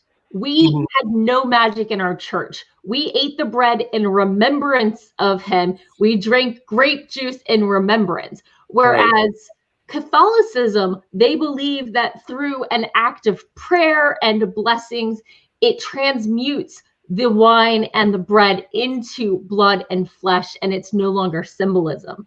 So there are definitely religions, mainline religions in, you know, our real world that do perform this sort of magic, or faith or what have you. So just the idea of praying for blessings is trying to perform a kind of magic. So it really depends on the perspective you want to put on. Right. So there are definitely different ways you can go with your mythology, with your religion, and do remember, don't make anything a monolith. Just because most people believe that doesn't mean that some people don't get wiggly on certain aspects of their faith. And one of the things I want to do is I'm still trying to figure out with my octopus people, the deep ones versus the shallow ones. The shallow ones are used to light. The deep ones are not. The deep ones are used to heavy pressure. The shallow ones, not so much. And so based on that, how much is vocalization part of their language? How much is visuals? The ones further down aren't going to have that light, so they're probably not going to have much visual information. But the shallow ones, maybe they communicate a lot by what texture are they? What color are they? Maybe they talk with tentacles waving in certain ways in a sort of sign language. But in our world, octopuses are also very nocturnal. So are they touching each other with these arms? Are they chemical signals? One of the things I found really fascinating is octopuses are a little bit cannibalistic. They will try to, if their arm is cut off and they are later given back their arm, they will not eat it. It secretes, their arms can identify each other by a secretion of chemical that is unique to them. And that's how they don't end up tied in knots, because their arms are partially instinctive. They're moving and grabbing and reaching and twisting without their brain necessarily. The arms aren't controlled by a central consciousness. The arms have their own semi-consciousness. Right. But by secreting the right chemical, they recognize the other arms as, this is part of you. This is not somebody else that you have to deal with. Exactly. Although the core brain can override the instinctive arms. The arms are mostly working on their own, but if you want to do something, you can make them do something. Is what I understood. I am clearly not a biologist nor an octopus. So although it has been suggested I might actually be half of a mimic octopus, and that my twin is the other half, and we have the right number of limbs, and we're really, really good mimic octopuses. Or mimic octopus, singular. So does this reflect itself in your octopus society? Where the deep ones are the central intelligences, and they think of the shallow ones as their arms and their limbs. Very possibly. But I also see the shallow ones experimenting more with color and texture matter more to them because they can see it and they're better with brighter light, although they're all nocturnal, so that should help as well. So this actually has interesting things going back to your human pilot who's trying to get accepted by a crew. Yeah. When he gets accepted by a crew, are they going to color her or texturize her or both? I think her clothing can do that. And I imagine the juvenile ones will be more fashionable with what they decide is cool textures and cool colors this week. So I think there may be some hazing of that fashion of, oh no, we wear stripes, because they can just turn into stripes if they want. Right. And so I think, but I think that's less important to the deep ones, although they can still do the color change stuff. They don't have enough light for it to matter usually. So, and I learned that octopuses like caves and crevices because they can fit into anything their beak can fit into. And so they can crawl through holes this big. I also find myself wondering about communication between the deep ones and the far-flung space fleet, which kind of makes me wonder, is like, do you have telepathy in your world? Are some of the deep ones telepathic? I don't know. I was thinking about the fact shallow ones might use sign language, but if they have a language, it's going to be clicks and it's going to be vowels. Because I don't see them using consonants much. Do they have tongues? I think they just have beaks in the arms. Also, it's a fantasy race, so I can decide they don't have tongues. Yeah, it's less about how they communicate with themselves, but how did the humans that encountered them manage to communicate with them, and how did they translate it into something that humans can understand? Right, and do they care if we call them octos? Yep. So, or do some of them care and some of them don't? Right. It may depend on who they. Yeah. It may depend on who they encountered that was as using that term and how they were using it. And how they were using it, definitely. So that's something I've been rolling around in my head for weeks. But thank you on they don't have to have a co-species. They can use genetic engineering to swim into the air and then the void. But I also like, just the idea that the older sister was playing with the settings on her suit, and somebody saw that and got upset because she accidentally duplicated a pattern or a texture that was in use by another ship. Maybe. All kinds of fun things you could do because you're dealing with an alien perspective and a society that the humans don't fully understand. Gotcha. Yeah. So those are definitely things I've been rolling around in my head. So yeah, I haven't thought enough about my octopus religion. So that's definitely something I'm going to think more about. They might have an 8-headed god with 8 aspects and one main. Because 8 seems right. And have that, that would be. They're all aspects of the main one, because the main one controls everything, but sometimes they act independently, just like their arms do. Well, I was just thinking about in terms of, things are ruled by the deep ones, and I can just see, the council of deep ones that is controlling this whole society. Do they have their limbs named based on the god? Instead, because you have a left and a right. And typically when you see octopus in the ocean, sometimes they walk, but they have 2 particular legs that they use for that. But there is a thing of they can go any direction at once. They don't have to rotate before they move, which I really like as like a creepy eeriness. That's and their eyes are on like are sort of like tubes that can change direction. But you bring up an interesting point in terms of how do they refer to their limbs? Yeah. So I think I'm gonna have to come up with god names, maybe vowel names, maybe each of them are part of the name of the whole god. Interesting. So, but you've got a situation, especially if the old ones are telepathic. You've got a situation where you have layers of religions. Yeah. Where the old ones have their own religion, and Mm-hmm. then the different subspecies have their religions that refer to living gods instead of spiritual ones. Right. Right. Okay.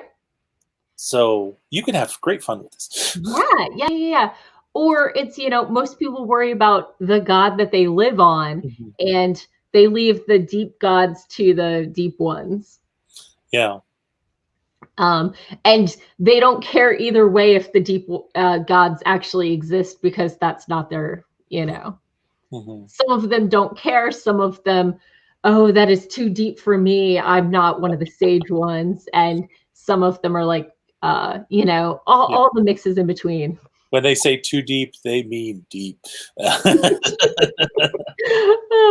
So yeah, I think that's definitely a fun place to go. As in, my brain is not big enough to embrace this concept. It's too yeah. Although I'm trying to figure out how to show an octopus language. I think mostly I'm just going to say it has a lot of vowels and clicks, and then write the words in italics. Mm-hmm.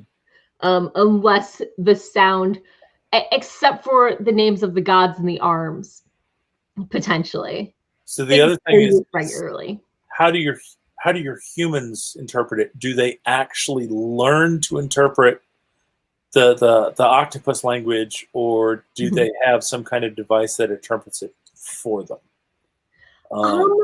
I think they can speak an abbreviated version of the language. Mm-hmm.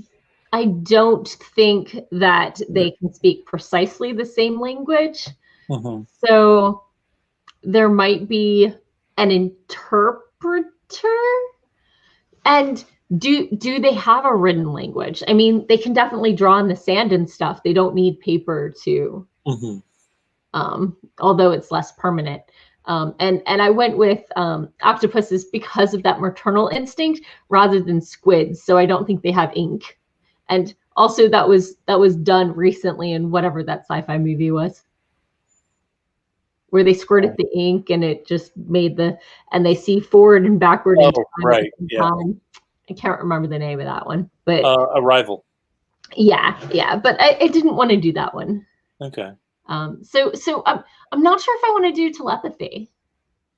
Yeah. I wanted to feel more like a fairy tale than,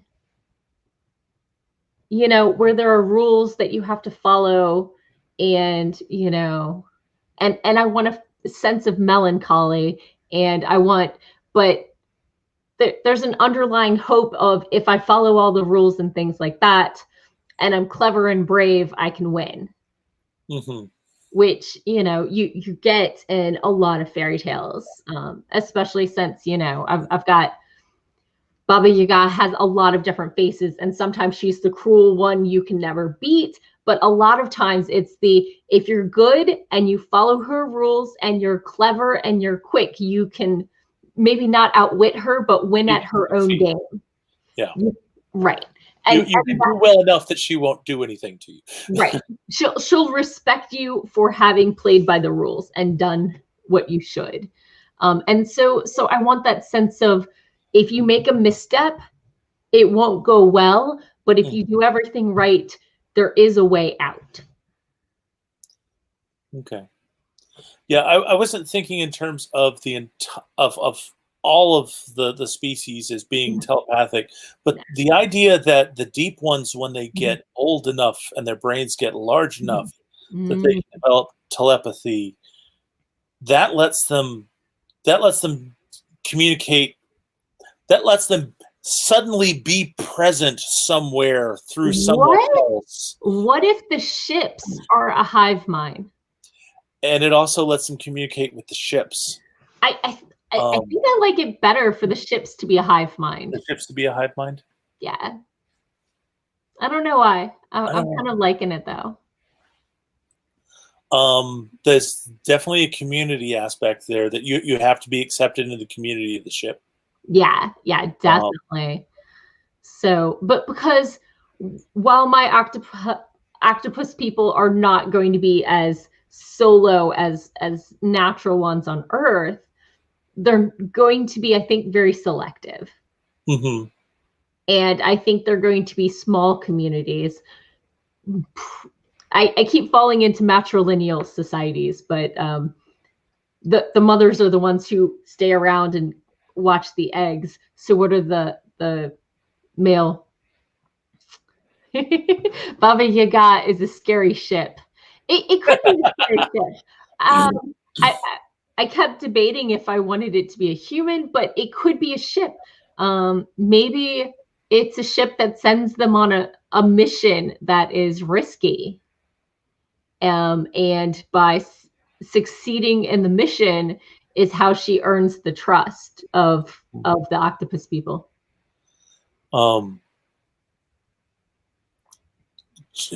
Talking about the ships being a hive-minded, being a community, and a matrilinear society, and the fact that we're already talking about organic technology. One of the thoughts that comes up to me that you may reject is the idea that at some point you had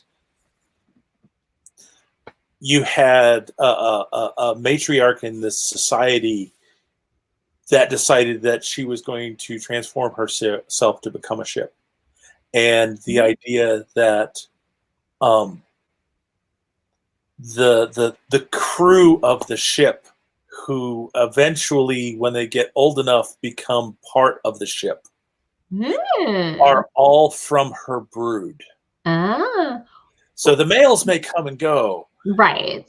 But the females are going to be part of the brood. Okay. Maybe. Which brings an interesting question in terms of what happens when a female human pilot gets on the ship. I was leaning towards the fact of they have let humans pilot before, but a human, but not for long. They can pilot as like an They've used humans as temporary pilots in the past. Right. They can be co-pilots, but they can't be main pilots. They can pilot when the main person is off having lunch, but they're not going to lead the ship. Although I'm not sure how learning to be a pilot of this type of ship works for that, but maybe the navigation skills cross over, or maybe it's just a way to get off planet. I would think the stellar navigation skills would definitely cross over. The hard part's learning the controls. Right. Or maybe, well, she grew up on a ship, so I think she already understands most of the human controls and the basic, repair, what to hit with the hammer, right? Yeah, but now she's learning how to do the same things on controls that were built for a creature that has 8 independently thinking limbs. Right. I think by getting the pilot's license this way, she gets put in the database of pilots, and that gives her a certain status in which she can claim the ship, her family ship. So I'm also exploring, maybe her parents had a ship marriage, which had a set term, and then they would to go their separate ways. I can't decide if her parents are still together, if her mother's still in the picture or not. So that's something I'm struggling with. Or if their marriage was part of the agreement to finalize the ship, and the reason they're in trouble is because either somebody died or because somebody injury. I was leaning towards something on the ship broke that would cost so much that they couldn't fix it. Something was damaged, and now they basically need a loan, and they don't have marriage as an option in order to secure the loan, which gets into economy. We've got at least 2 economies here. Yes, so I think it's time for us to start talking about economy and how that affects things. Although it's been another hour, so let's take a quick stretch break and grab some water real quick. So thank you to anyone who's been sticking with us from the beginning. We knew this was a big subject, but we didn't think it was going to be quite this big, but I think it's been a great conversation. Oh, definitely, definitely. Thank you for helping me bounce ideas. This has definitely been helpful for me. My pleasure. And hopefully for people watching, remember, if you have any comments, questions, or things you'd like us to cover, pop them in the comments below and we will definitely get to them. So 2-minute break, stretch, water, what have you. Okay.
Okay, I hope everybody got a good stretch, got something to drink, and is back and ready for more. Thank you, Lee. I'm glad you are having fun and enjoying these ideas and just watching how my process works. It's really fun to have a brainstorming partner. So thank you, Doc, for joining me on this. My pleasure. Always enjoy helping other people flesh out possibilities for their stories. Awesome. Awesome. So, okay, now we are to economics, which sounds like a dry topic, but is anything but. And Doc asks again if we have any questions from the audience. Hopefully we haven't put you to sleep.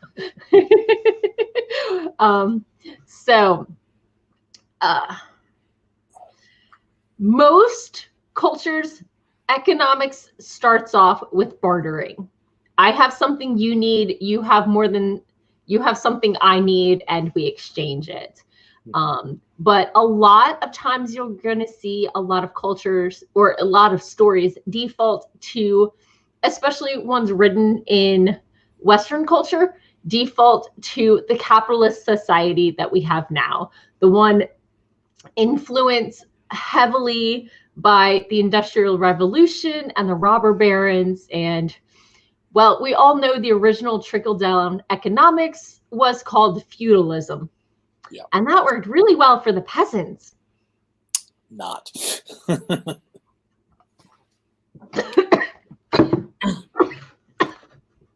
Sorry, I didn't mean to hurt you.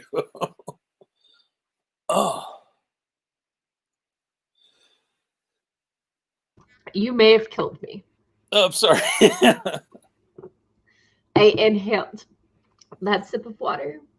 Just as I said not. You're going to have to carry on the conversation for a minute. Okay.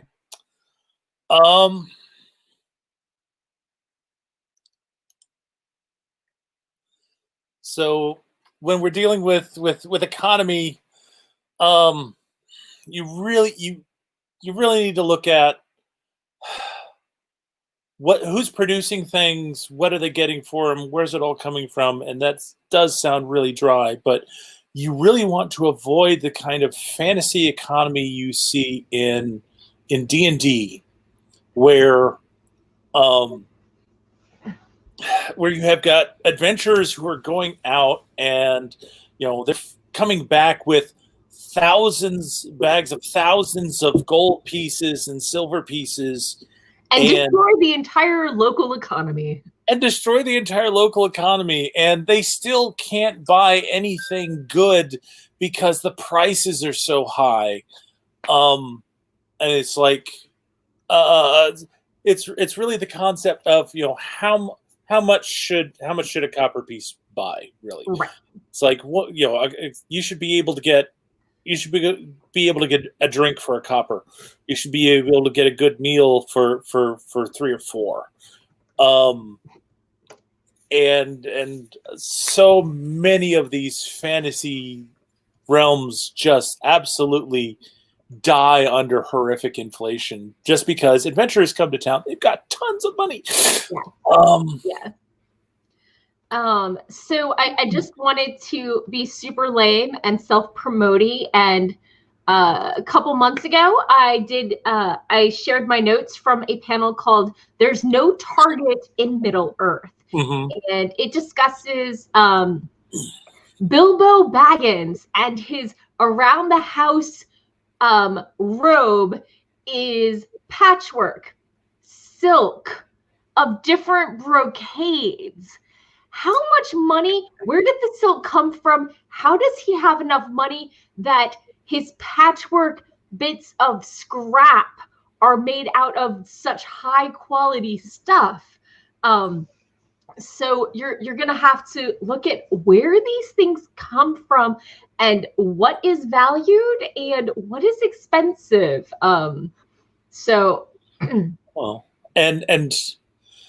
is it patchwork because it was originally multiple garments that have been cannibalized over the years because the fabric is patchwork usually is? That's what patchwork usually is. You would expect it to be of a sturdier material for one. And to have had so many silk objects back in the past before the industrial era, cloth was expensive to make. It was time consuming. Making clothes without a sewing machine, very time consuming. And so to have so many garments in a world with neither mechanical looms or machine looms, I guess. I think all looms are technically all looms are mechanical. Even the most basic ones are mechanical at best. Right. So you definitely want to think about where the things come from. Also, as we mentioned earlier, the foods. Why is everybody eating, you know, what's the standard stew? You're not going to eat stew when camping. You're going to have dried foods. I like cheese and apples because cheese with the rind on does actually keep pretty well, and apples are pretty transportable as apples. They're an apple shape and they don't leak because they're made out of apple. Mm-hmm. But yeah, and it's really surprising the kind of things that will collapse an economy. Yeah. And this goes back to the whole world of hats thing, where you're talking about, you know, this whole society is people who do this one thing, and it's like, yeah, that collapses your economy pretty quick, because it's like they're all the greatest armor makers, and it's like, where do they get food? Who grows the food? Yeah. You know, who makes their clothes? Who cleans the house? Otherwise, you're going to be living in squalor, and very few people enjoy that. Although I did hear that She Who Will Not Be Named, who may have written Harry Potter, lived in squalor while she was writing, because she could either take care of her kid and write her book, or she could have a clean house and hopefully a cared for kid. And she went back to this place that she remembered in misery, and it looked great because that person had enough spoons or enough help to actually take care of the place. But yeah, so with economics, in the pre-industrial era, people had 2 to 3 changes of clothes. They didn't have infinite amount of clothes. What grows locally? Flax for linen, cotton for, you know, softer clothes, etc. So you're gonna be clothed in things that can grow locally. Maybe it's skins, maybe you're wearing leather or furs. What's the temperature like? So even when you're going into sci-fi, you're talking about this whole thing, if you know, oh, just get it from the replicator, and it's like, okay, the replicator is nice for why you can get that thing here, but the replicator requires power. Right. Power requires certain resources, which requires fuel. You've got to get the fuel from somewhere. There's got to be some kind of trade to get that fuel. Somewhere there's economics down the line. Yeah. If you mine it yourself, where does the equipment come from? Who makes the equipment, etc.? Everything comes from somewhere, and someone has to make it or find it or grow it or build it. And or steal it. We're back to the Vikings again. Or be gifted it. So let's pop into the comments for a minute. DL Stewart joined us, and MM Ward. MM Ward shared that she has a world where the ELO, quasi-human aliens, are facing a lack of births and surviving offspring. So they began creating a clone workforce and war force, but the clones are considered almost valueless. And I believe this is continuation. Females are born at a rate of 1 out of 200 births. So the ability to bear children comes with social status and wealth from those who want heirs. But I think my question on that is going to be, are they seen as possessions or people with a lot of power? Because when resources are scarce, is somebody hoarding all the women to themselves? Are the women the ones deciding who gets bestowed their favors? A lot of it has to do with strength of arms and power. And traditionally, a guy of a similar size to me can overpower me. If I have a weapon, I'm assuming, unless I am specially trained, definitely at a higher skill level than they are, the odds that I get one hit in, they get my weapon, and then I'm at their mercy is pretty high. And that's for men of my size. I am 5'4.5". I am not necessarily at this size and scale that most men are. Most in the States start 2 inches taller. Their shoulders start where mine stop, and they can overpower me with much less training. And so guns were a great equalizer. When you have a machine or a mechanical or an electrical way of equalizing the playing field, then women can have more power because they don't have to rely necessarily on strength of literally arms. And reach matters. I have done fencing, and if you can like slice under my arm and I'm still a foot away from you, you have to be more skilled in order to beat someone who is larger and stronger than you. And that's why archers are devastating on a battlefield. Yeah. But the flip side of that is that once you get within their reach, you can really savage them. And that's just talking about simple combat. There's a lot of other things that come into mind, but one thing that MM Ward really brings up is consider your workforce. Where's the work coming from? You've got to have someone doing work. What is life like for these people? How are they treated? Because that becomes stories in and of itself. Yeah. That's another source of conflict. Right. In my first world, in my first story, I have, people who are find themselves marked as enemies of the goddess, are enslaved. They are, sentenced to hard labor, and anyone who, they're sentenced to death, and anyone who is found guilty of aiding and abetting, or, being too stupid to know that they were aiding and abetting, because ignorance isn't a sign of innocence. It just means, you were tricked and therefore are vulnerable and therefore not safe to be in society.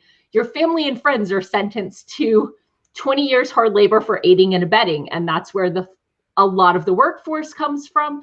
And I have the temple has its own fields and stuff, and everyone works at least 1 or 2 days a week on the field as a tithe. And so by making sure that the people are tired because they're working for you, and if they step out of line, they lose everything, it gives them a free workforce. That costs room and board, basically. And a little less than that because they're probably a little underfed and their sleeping conditions are not ideal, et cetera, et cetera. Yeah, but another aspect is where is your work and where is your workforce? Yeah. And that's a real life problem that a lot of times that, soldiers travel on their bellies. Where's the food and supply train? Yeah, well, but part of it is that people at different levels in the workforce are willing to do different things. So if you need lots of unskilled labor to plow fields or to clean stuff, but plowing is moderately skilled. I wouldn't say it's unskilled at all. This is true. Russia made that mistake. I'm using the term loosely and not meaning to insult anyone who actually has the willingness to do that kind of work. But the point being that not everyone who's looking for a job is willing to do that kind of work. So if the people who are all willing to do that job are over there in another city where there is no work for them, but the need is here, then they're not going to come to the job because they don't have the money. You've got to bring them to the job. Which is how a lot of human trafficking happens. A lot of it is done for minimal pay, and they take your passport away, so you're stuck. And they say, oh, you're here illegally, so you can't go to the authorities, and you are stuck, unable to reach out in a country where you don't speak the language. And this doesn't just happen in America, it happens in other countries as well. And these are people looking for economic opportunities who are like, oh, now you have to work until you've paid off your ticket here. Oh, you can't actually go to anyone. And they end up working 16, 20-hour days. And a lot of it is maid type work.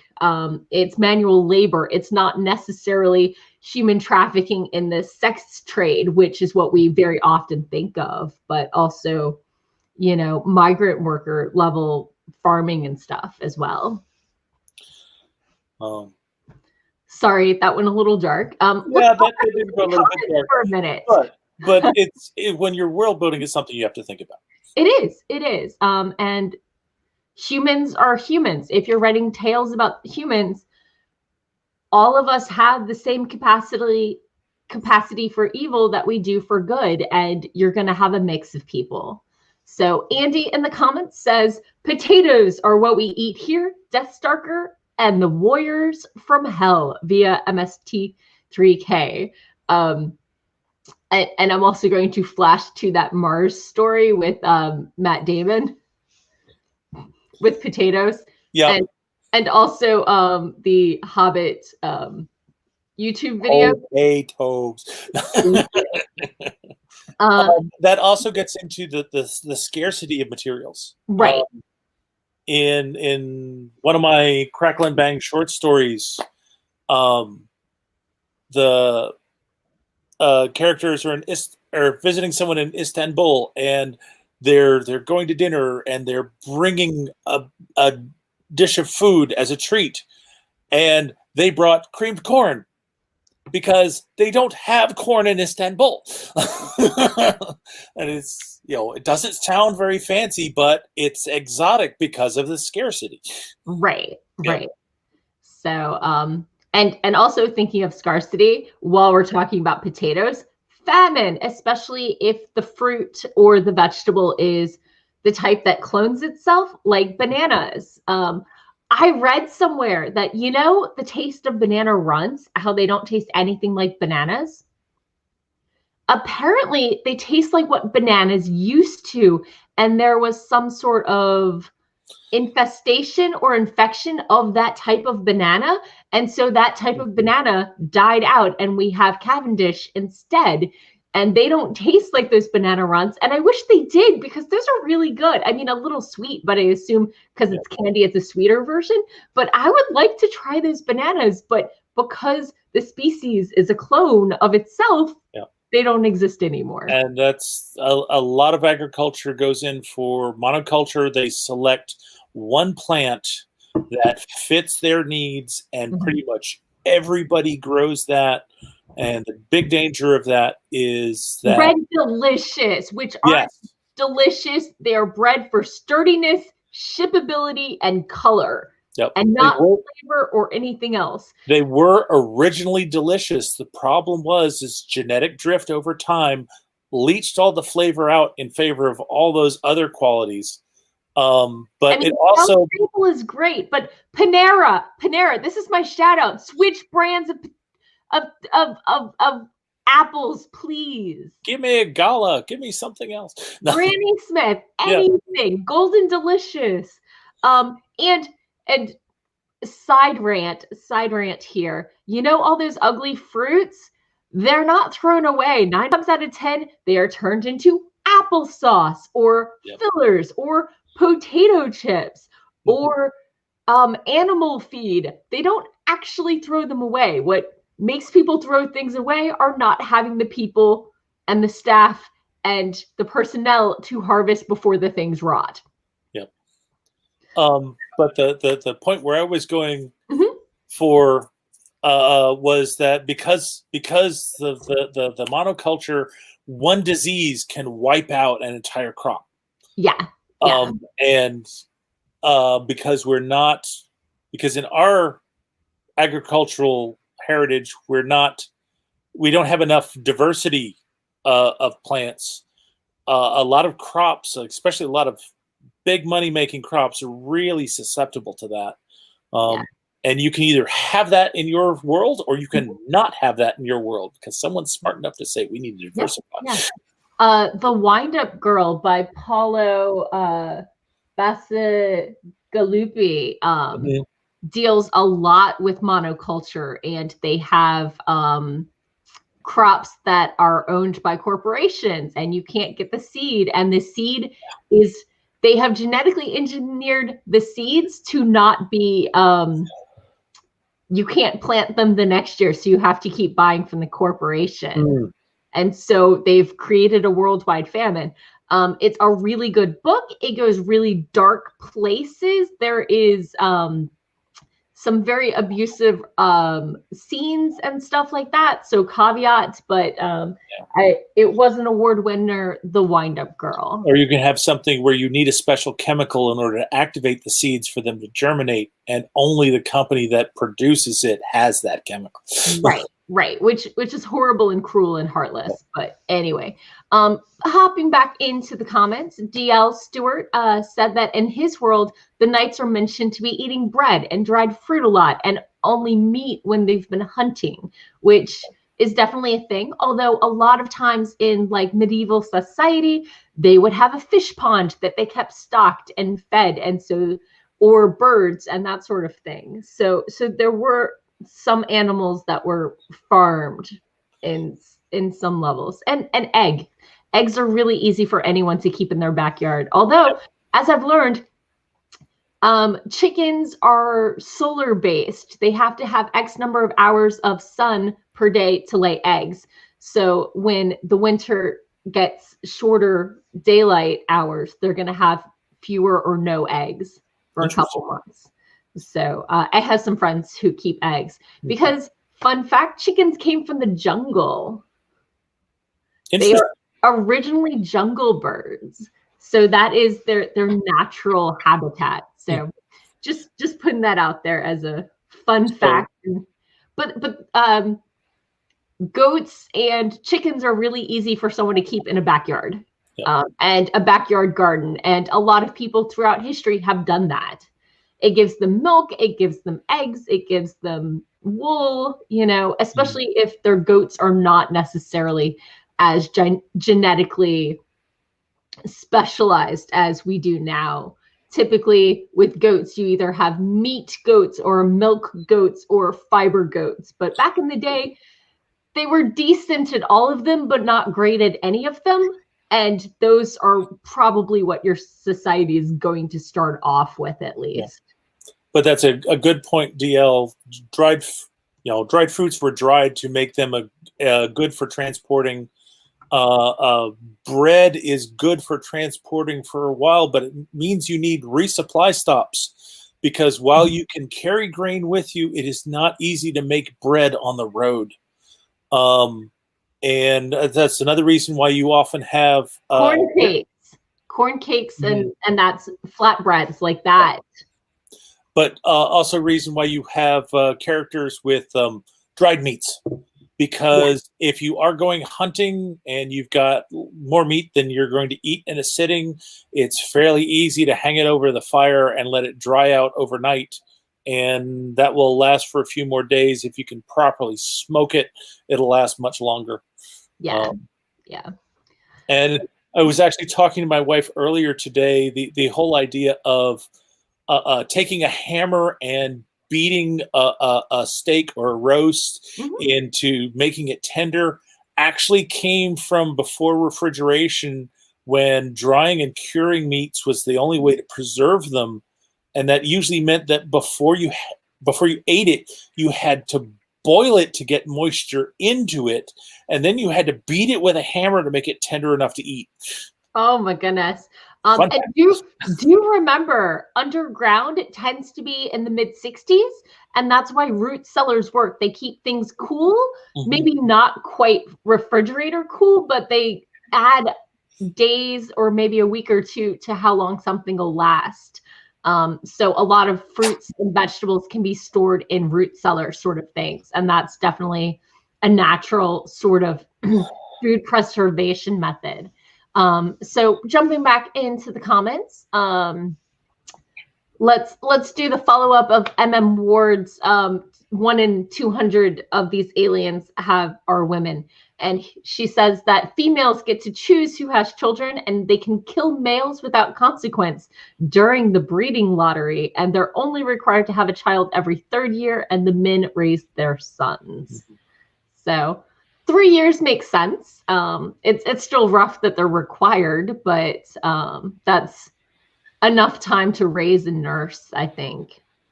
without overusing your breeding stock or what have you. Let's see. So Andy had a reading recommendation. The Cadfael books are mysteries set in 1060 AD England and do a great job of showing the whole weave and weft of society. My mom loved these. It was a BBC series back in like the 90s. Highly recommend. And it's a monk solving crimes. It's super cute, super fun. Highly recommend. Ward says that replicators are GR's version of Walmart. True. Once we had the transporter, it was kind of obvious. So I firmly believe that clones are people too. As soon as their experience differs from yours, they are a separate person. Yes, I am the second born of identical twins, not the first. I wonder why I have this feeling. And therefore, I believe that the transporters are murder.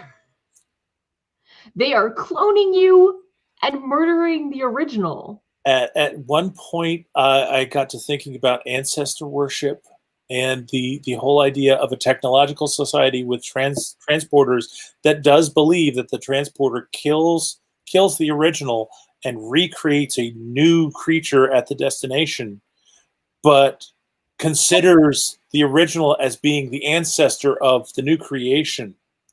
So you would literally worship past incarnations of yourself.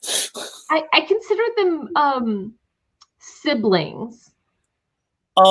It's kind of the idea that each one has its own soul. And you worship the souls that have gone before. Right. That makes sense. If you believe that the duplicates have souls, yeah, I can see that. D.L. Stewart wanted to share that in his land of Metagore, there's 6 different regions and they each have their own resources different from other regions. Yes, that's very natural. Just remember that just don't fall into the each region is exactly like this monolithic thing. And I'm sure you're fine. So popping back to Ward's female society, a male harming or killing a female is a death sentence for all males of a house or clan. And the biggest conflict between the human female main character and the Ilo male main character is the fate and treatment of, quote, pets or clones. She sees them as living beings and of value, and he sees them as tools or machines. And that's a nice cultural juxtaposition there. Right. Yeah. So Andy says that economics is woven into everything completely, even if the economy isn't based on money. Also, rubber. He pointed out that rubber is clones of the same plant, and one disease threatens the entire species.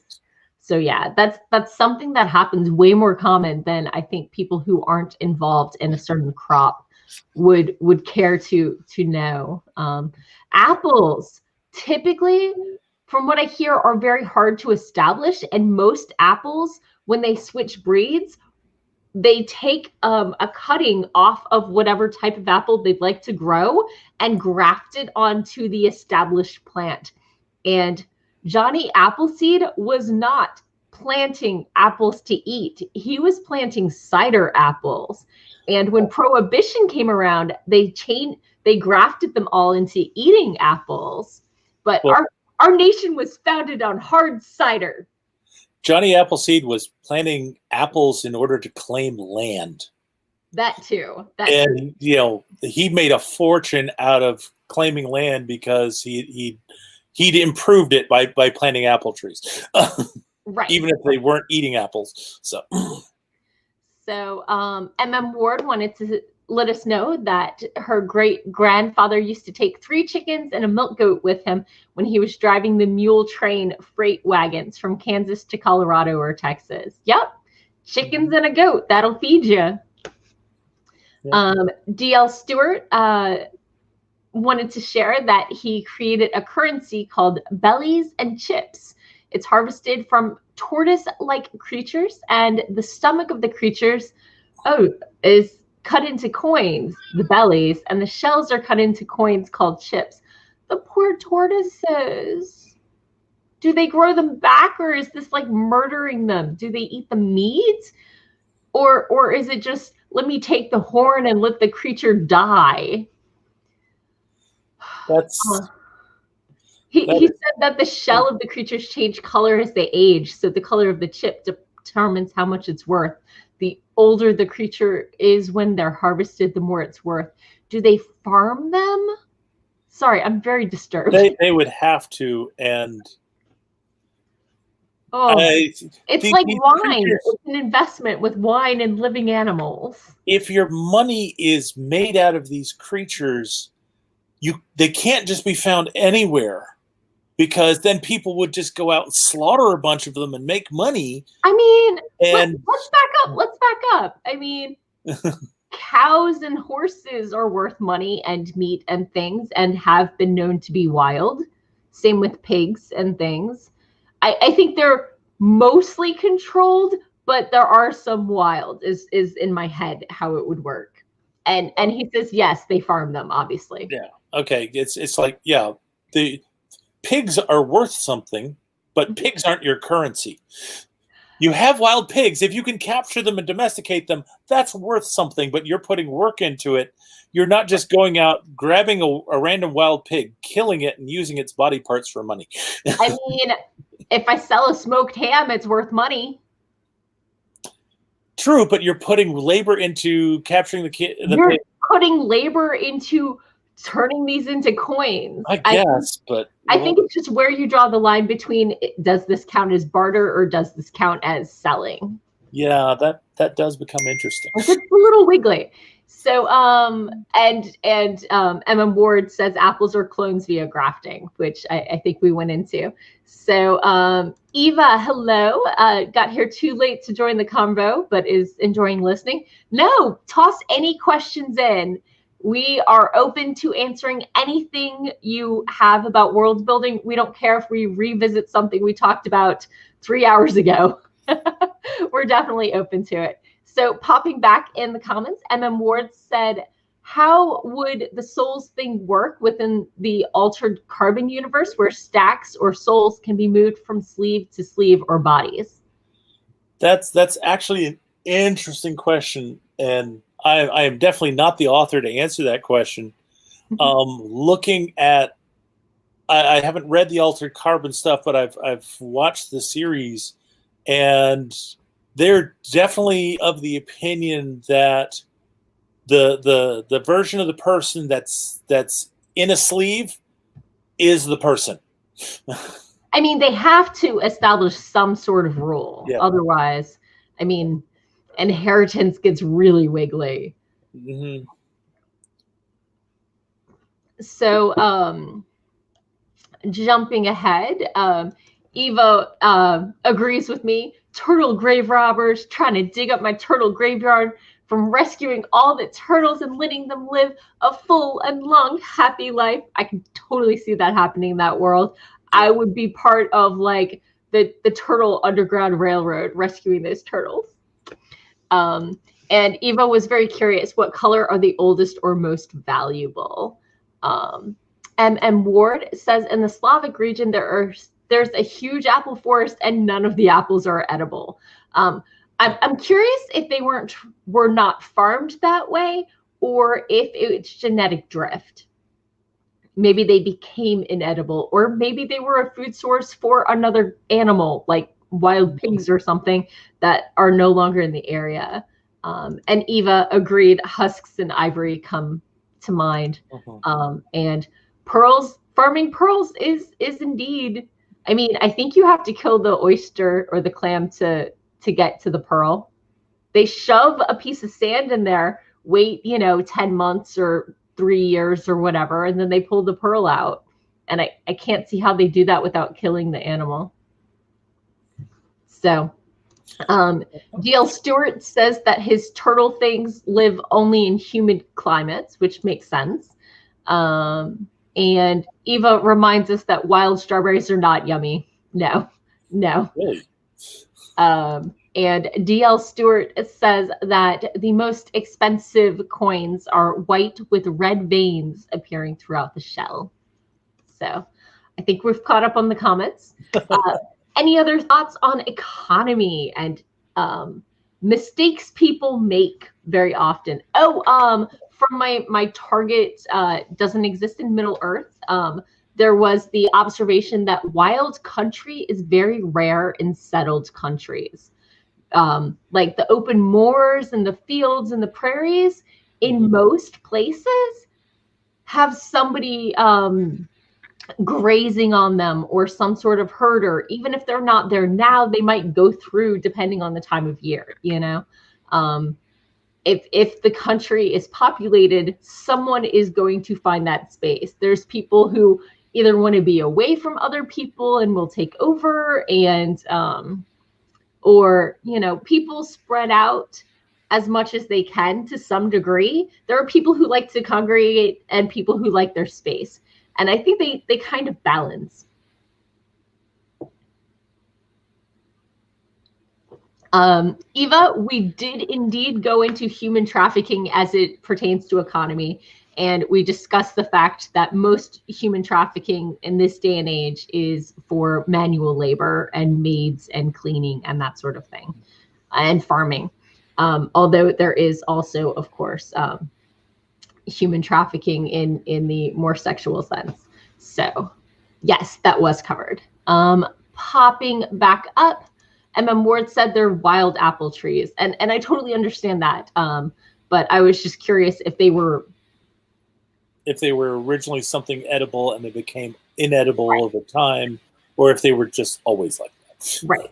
And DL Stewart says that the shells with the white shells with the red veins are called blood pennies since they have red in it, and the others are just called after the color that they are, which is white chips, red chips, etc. So, okay. So, you were asking about, you know, mistakes to make in your economy, and that brings me back to magic. I believe it was Mary Robinette Kowal who was talking about a story she was working on with magic in it, where she was talking about being able to use magic to create a flame. Okay. And she had to think about this because if the flame creates light and heat, right? Well, if it creates heat, you can use that. You can harness that to do work, right? And she started doing the math out and figured out that it wrecked the entire economy. And in a certain sense, it was bad enough that it created light. But she got around that. And I think this was her Glamour and Glass books, that it made the magic become an illusion of light. Oh. So you could use it for some things. But there were limits to it. And again, we're talking about magic has to have limits. Right. But she had to do this because otherwise it would completely wreck the economy. Yeah. So some things to think about. What things are available in stores? What things have to be made? What things could be given, inherited, or earned? So you've got to figure out where they come from, what they're worth, and also if people can't afford them, how to earn them or make them or find, you know. And going back to the patchwork silk robe, how do people treat their old things? Yeah. Do they throw them out? Do they hold on to them? Do they live with the fact that they're broken? Or do they find ways to repurpose it into something else? What's the laws going through right now where they're trying to make it legal or illegal to say that you can't try and fix it yourself? I believe that's John Deere's basically said that you don't own an Apple. Well, but there's been a case with John Deere that's been going on for a long time, saying that you don't own it, you have just leased it in perpetuity, and so you can't repair your tractor if it breaks, and that's been going on for ages.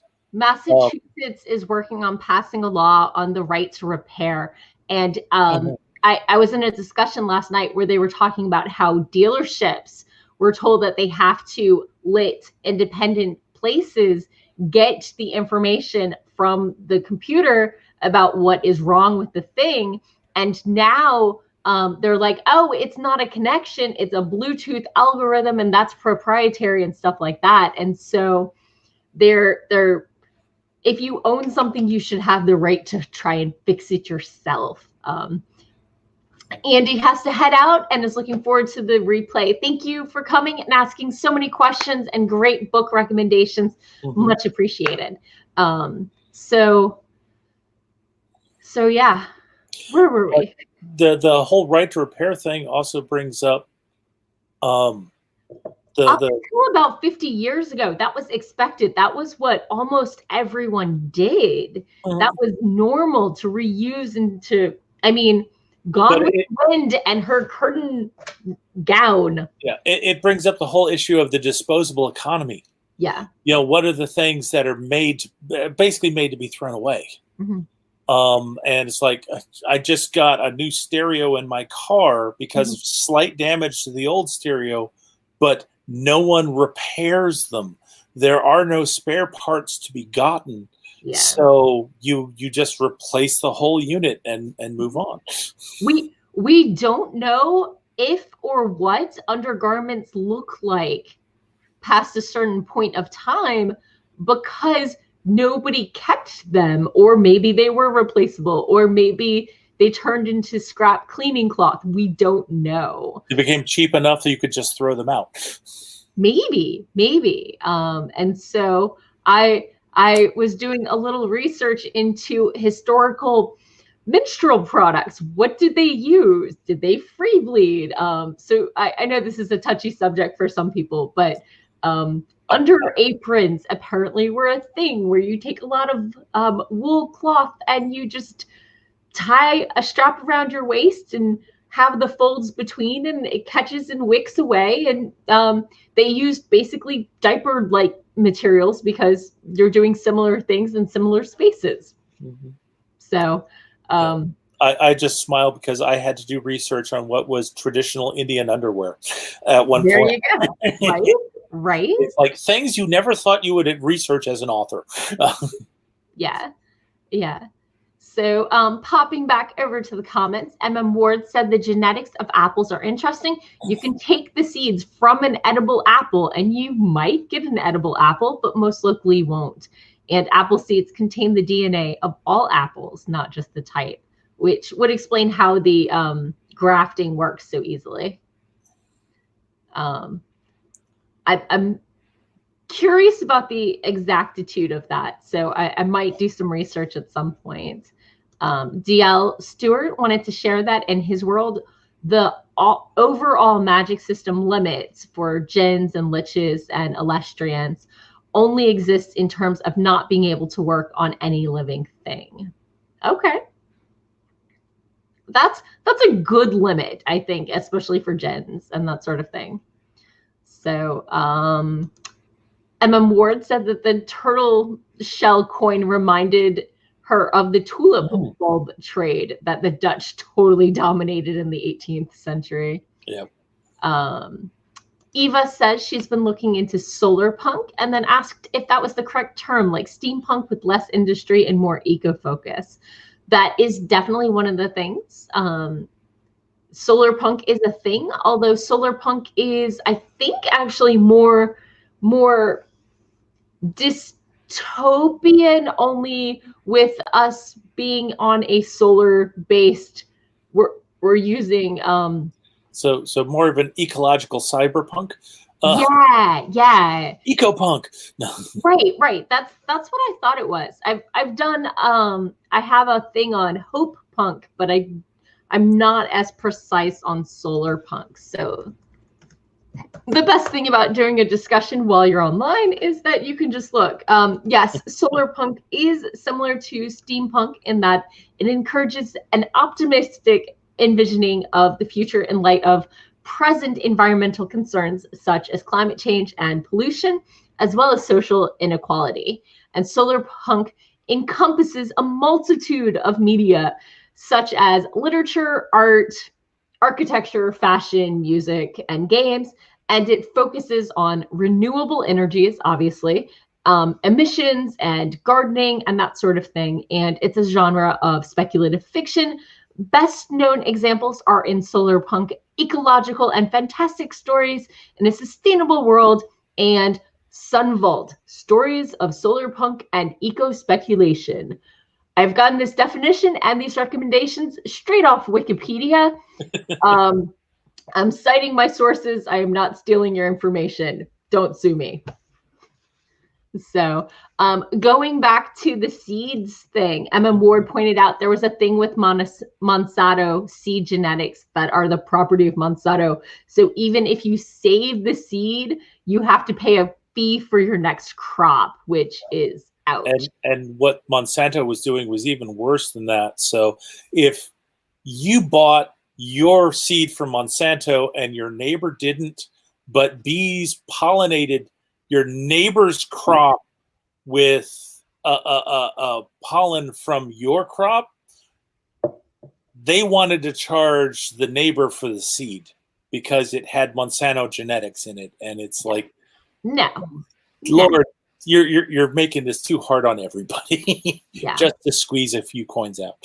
Yeah. But, so Ward said that her friend's husband is booked for a month solid doing TV repairs because no one does repairs, but he has to buy broken TVs for parts. Yep.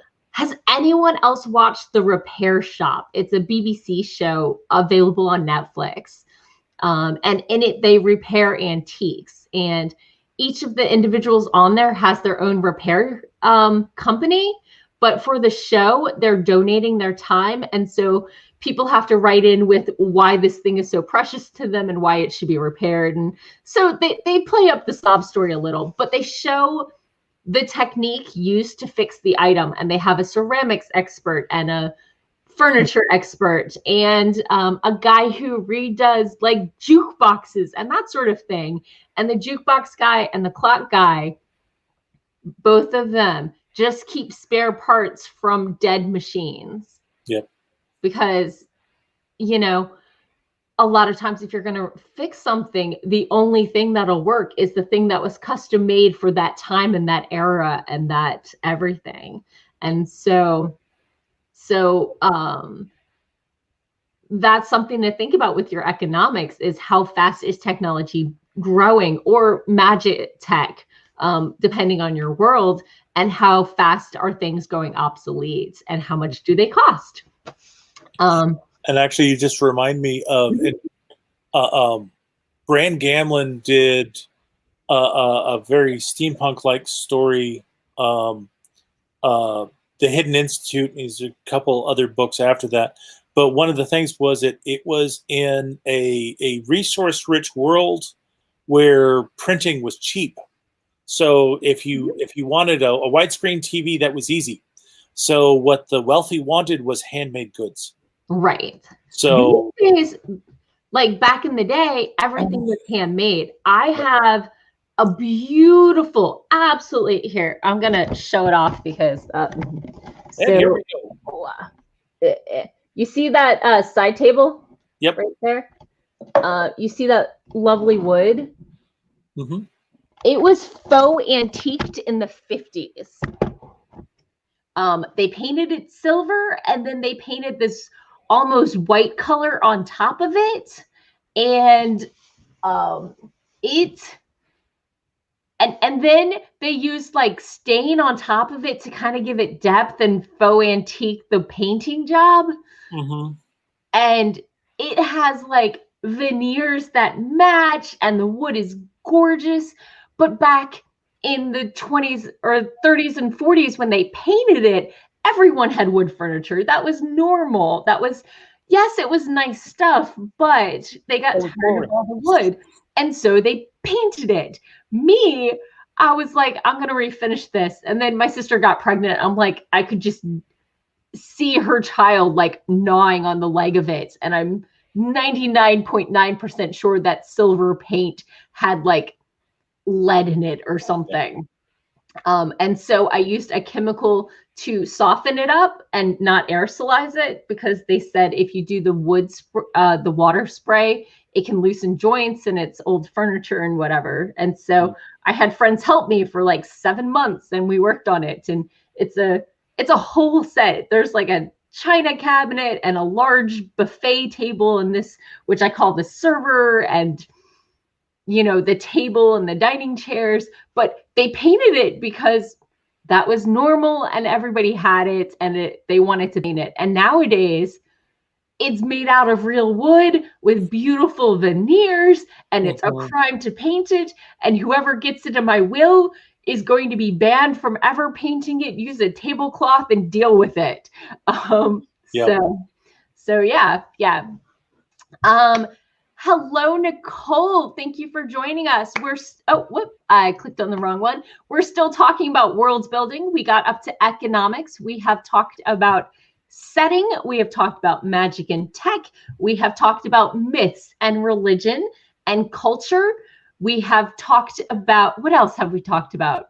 We got up to economics now.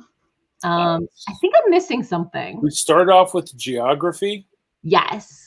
And both real and mythical geography, and how geography affects everything. And yeah, we've been all around the barn, and it just seems like so many things lead into other things, because it is the world, and it all leads into it each other. And your character can't exist without a place for them to have come from, and where they come from influences who they are and makes them who they are and what they value. And I think we haven't really talked about how we've talked about religions. We've talked about history a little. We've talked about, I don't think we have time to get into common languages.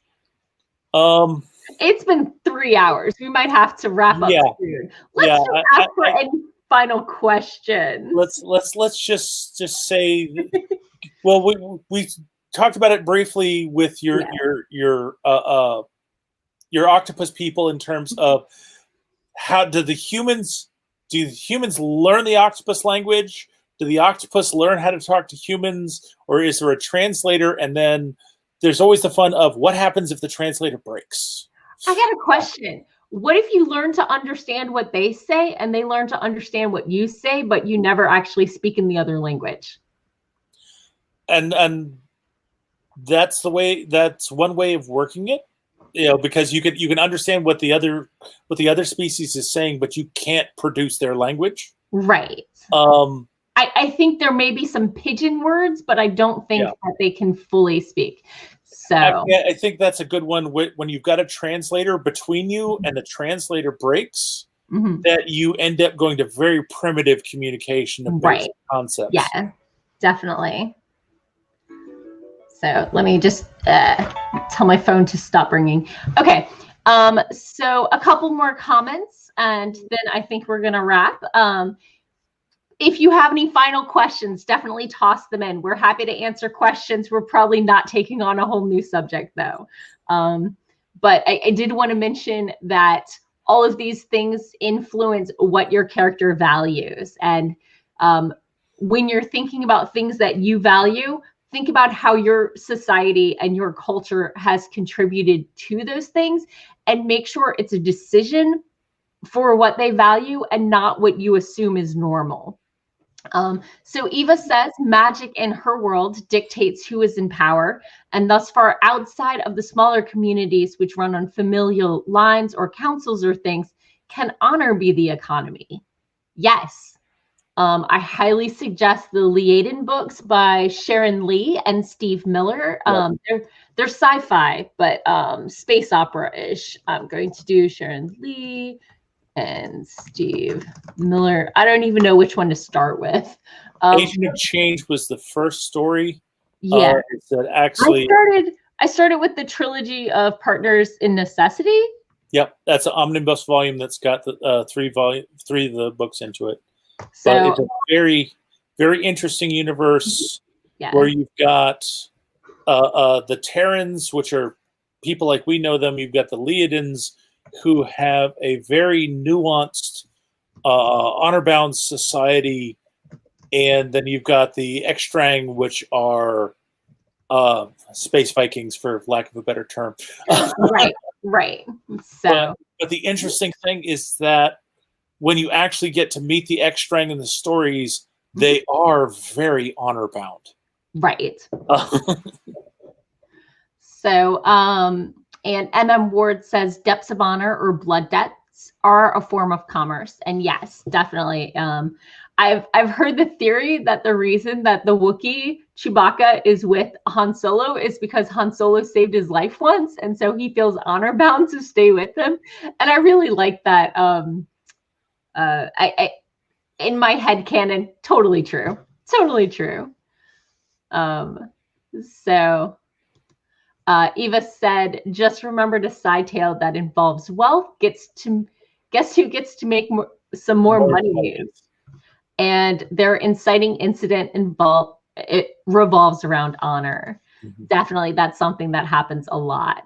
So any closing thoughts? We've covered a lot. And it's getting late. It's been a great discussion. And I think, my world is slowly coming to life.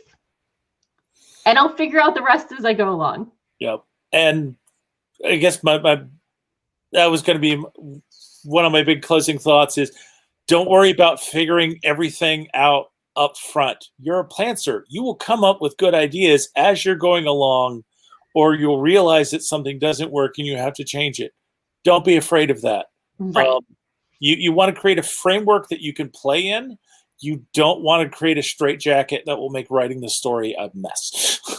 I'm a plantser. I write my outline and then I ignore it until I get stuck. Yep.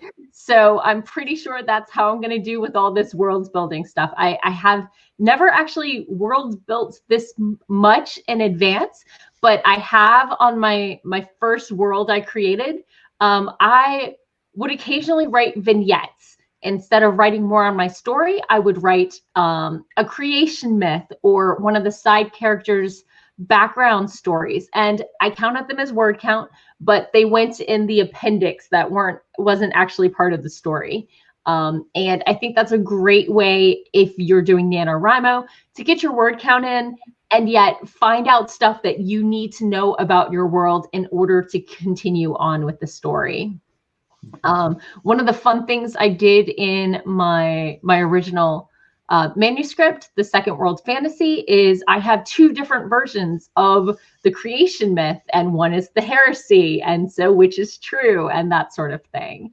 So definitely don't be afraid to do this background work. I know they say don't data dump. You can still write the data. You can still write all the background stuff. Just put it in the appendix and keep going, because sometimes you need to write it in order to know more about your world, more about your characters, and more about your setting. And that's one way to really explore it.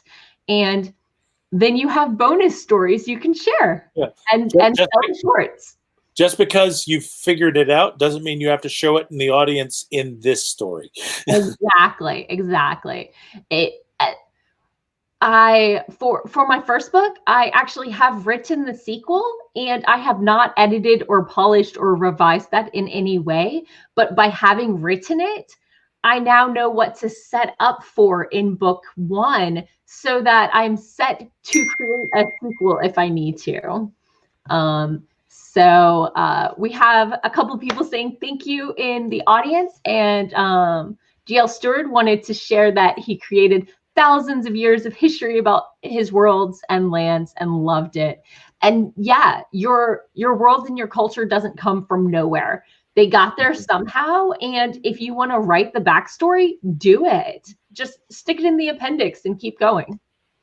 So, and know what you've shown and what you haven't shown. Because what you haven't shown, you can always revise. Exactly. That's how you get series Bibles and things like that. So thank you for joining us. Is there anywhere you want people to follow you on social media or anything? I am on Twitter as Scalesley. That's spelled Scales, Lea. Pardon me. You can find me at doccoleman.com. And of course, I'm on Facebook as Doc Coleman, or you can also find me find my Facebook page as Doc Coleman Steampunk Author. And thank you all for coming to my channel. Thank you all for your great suggestions and questions and joining in. As always, shameless plug, feel free to hit subscribe and that lovely like button. You can find me everywhere as Morgan Hazelwood, sharing writing tips and writerly musings. I have a blog, a vlog, a podcast, and a Twitter, a Reddit, a Facebook. I'm everywhere as Morgan Hazelwood except Twitter, where I'm Morgan Hazelwood with no A or E, because somebody has that account and they're not using it, and I'm still bitter and disappointed. But thank you all so much for joining in, and I hope your Preptober is going well. And thank you, Doc, for joining me. This was a lot of fun. My pleasure. Everybody have a great evening, and I'll be back again next week for character creation. I got to figure out if she has a sister or a cousin. We'll figure it out next week. Bye-bye.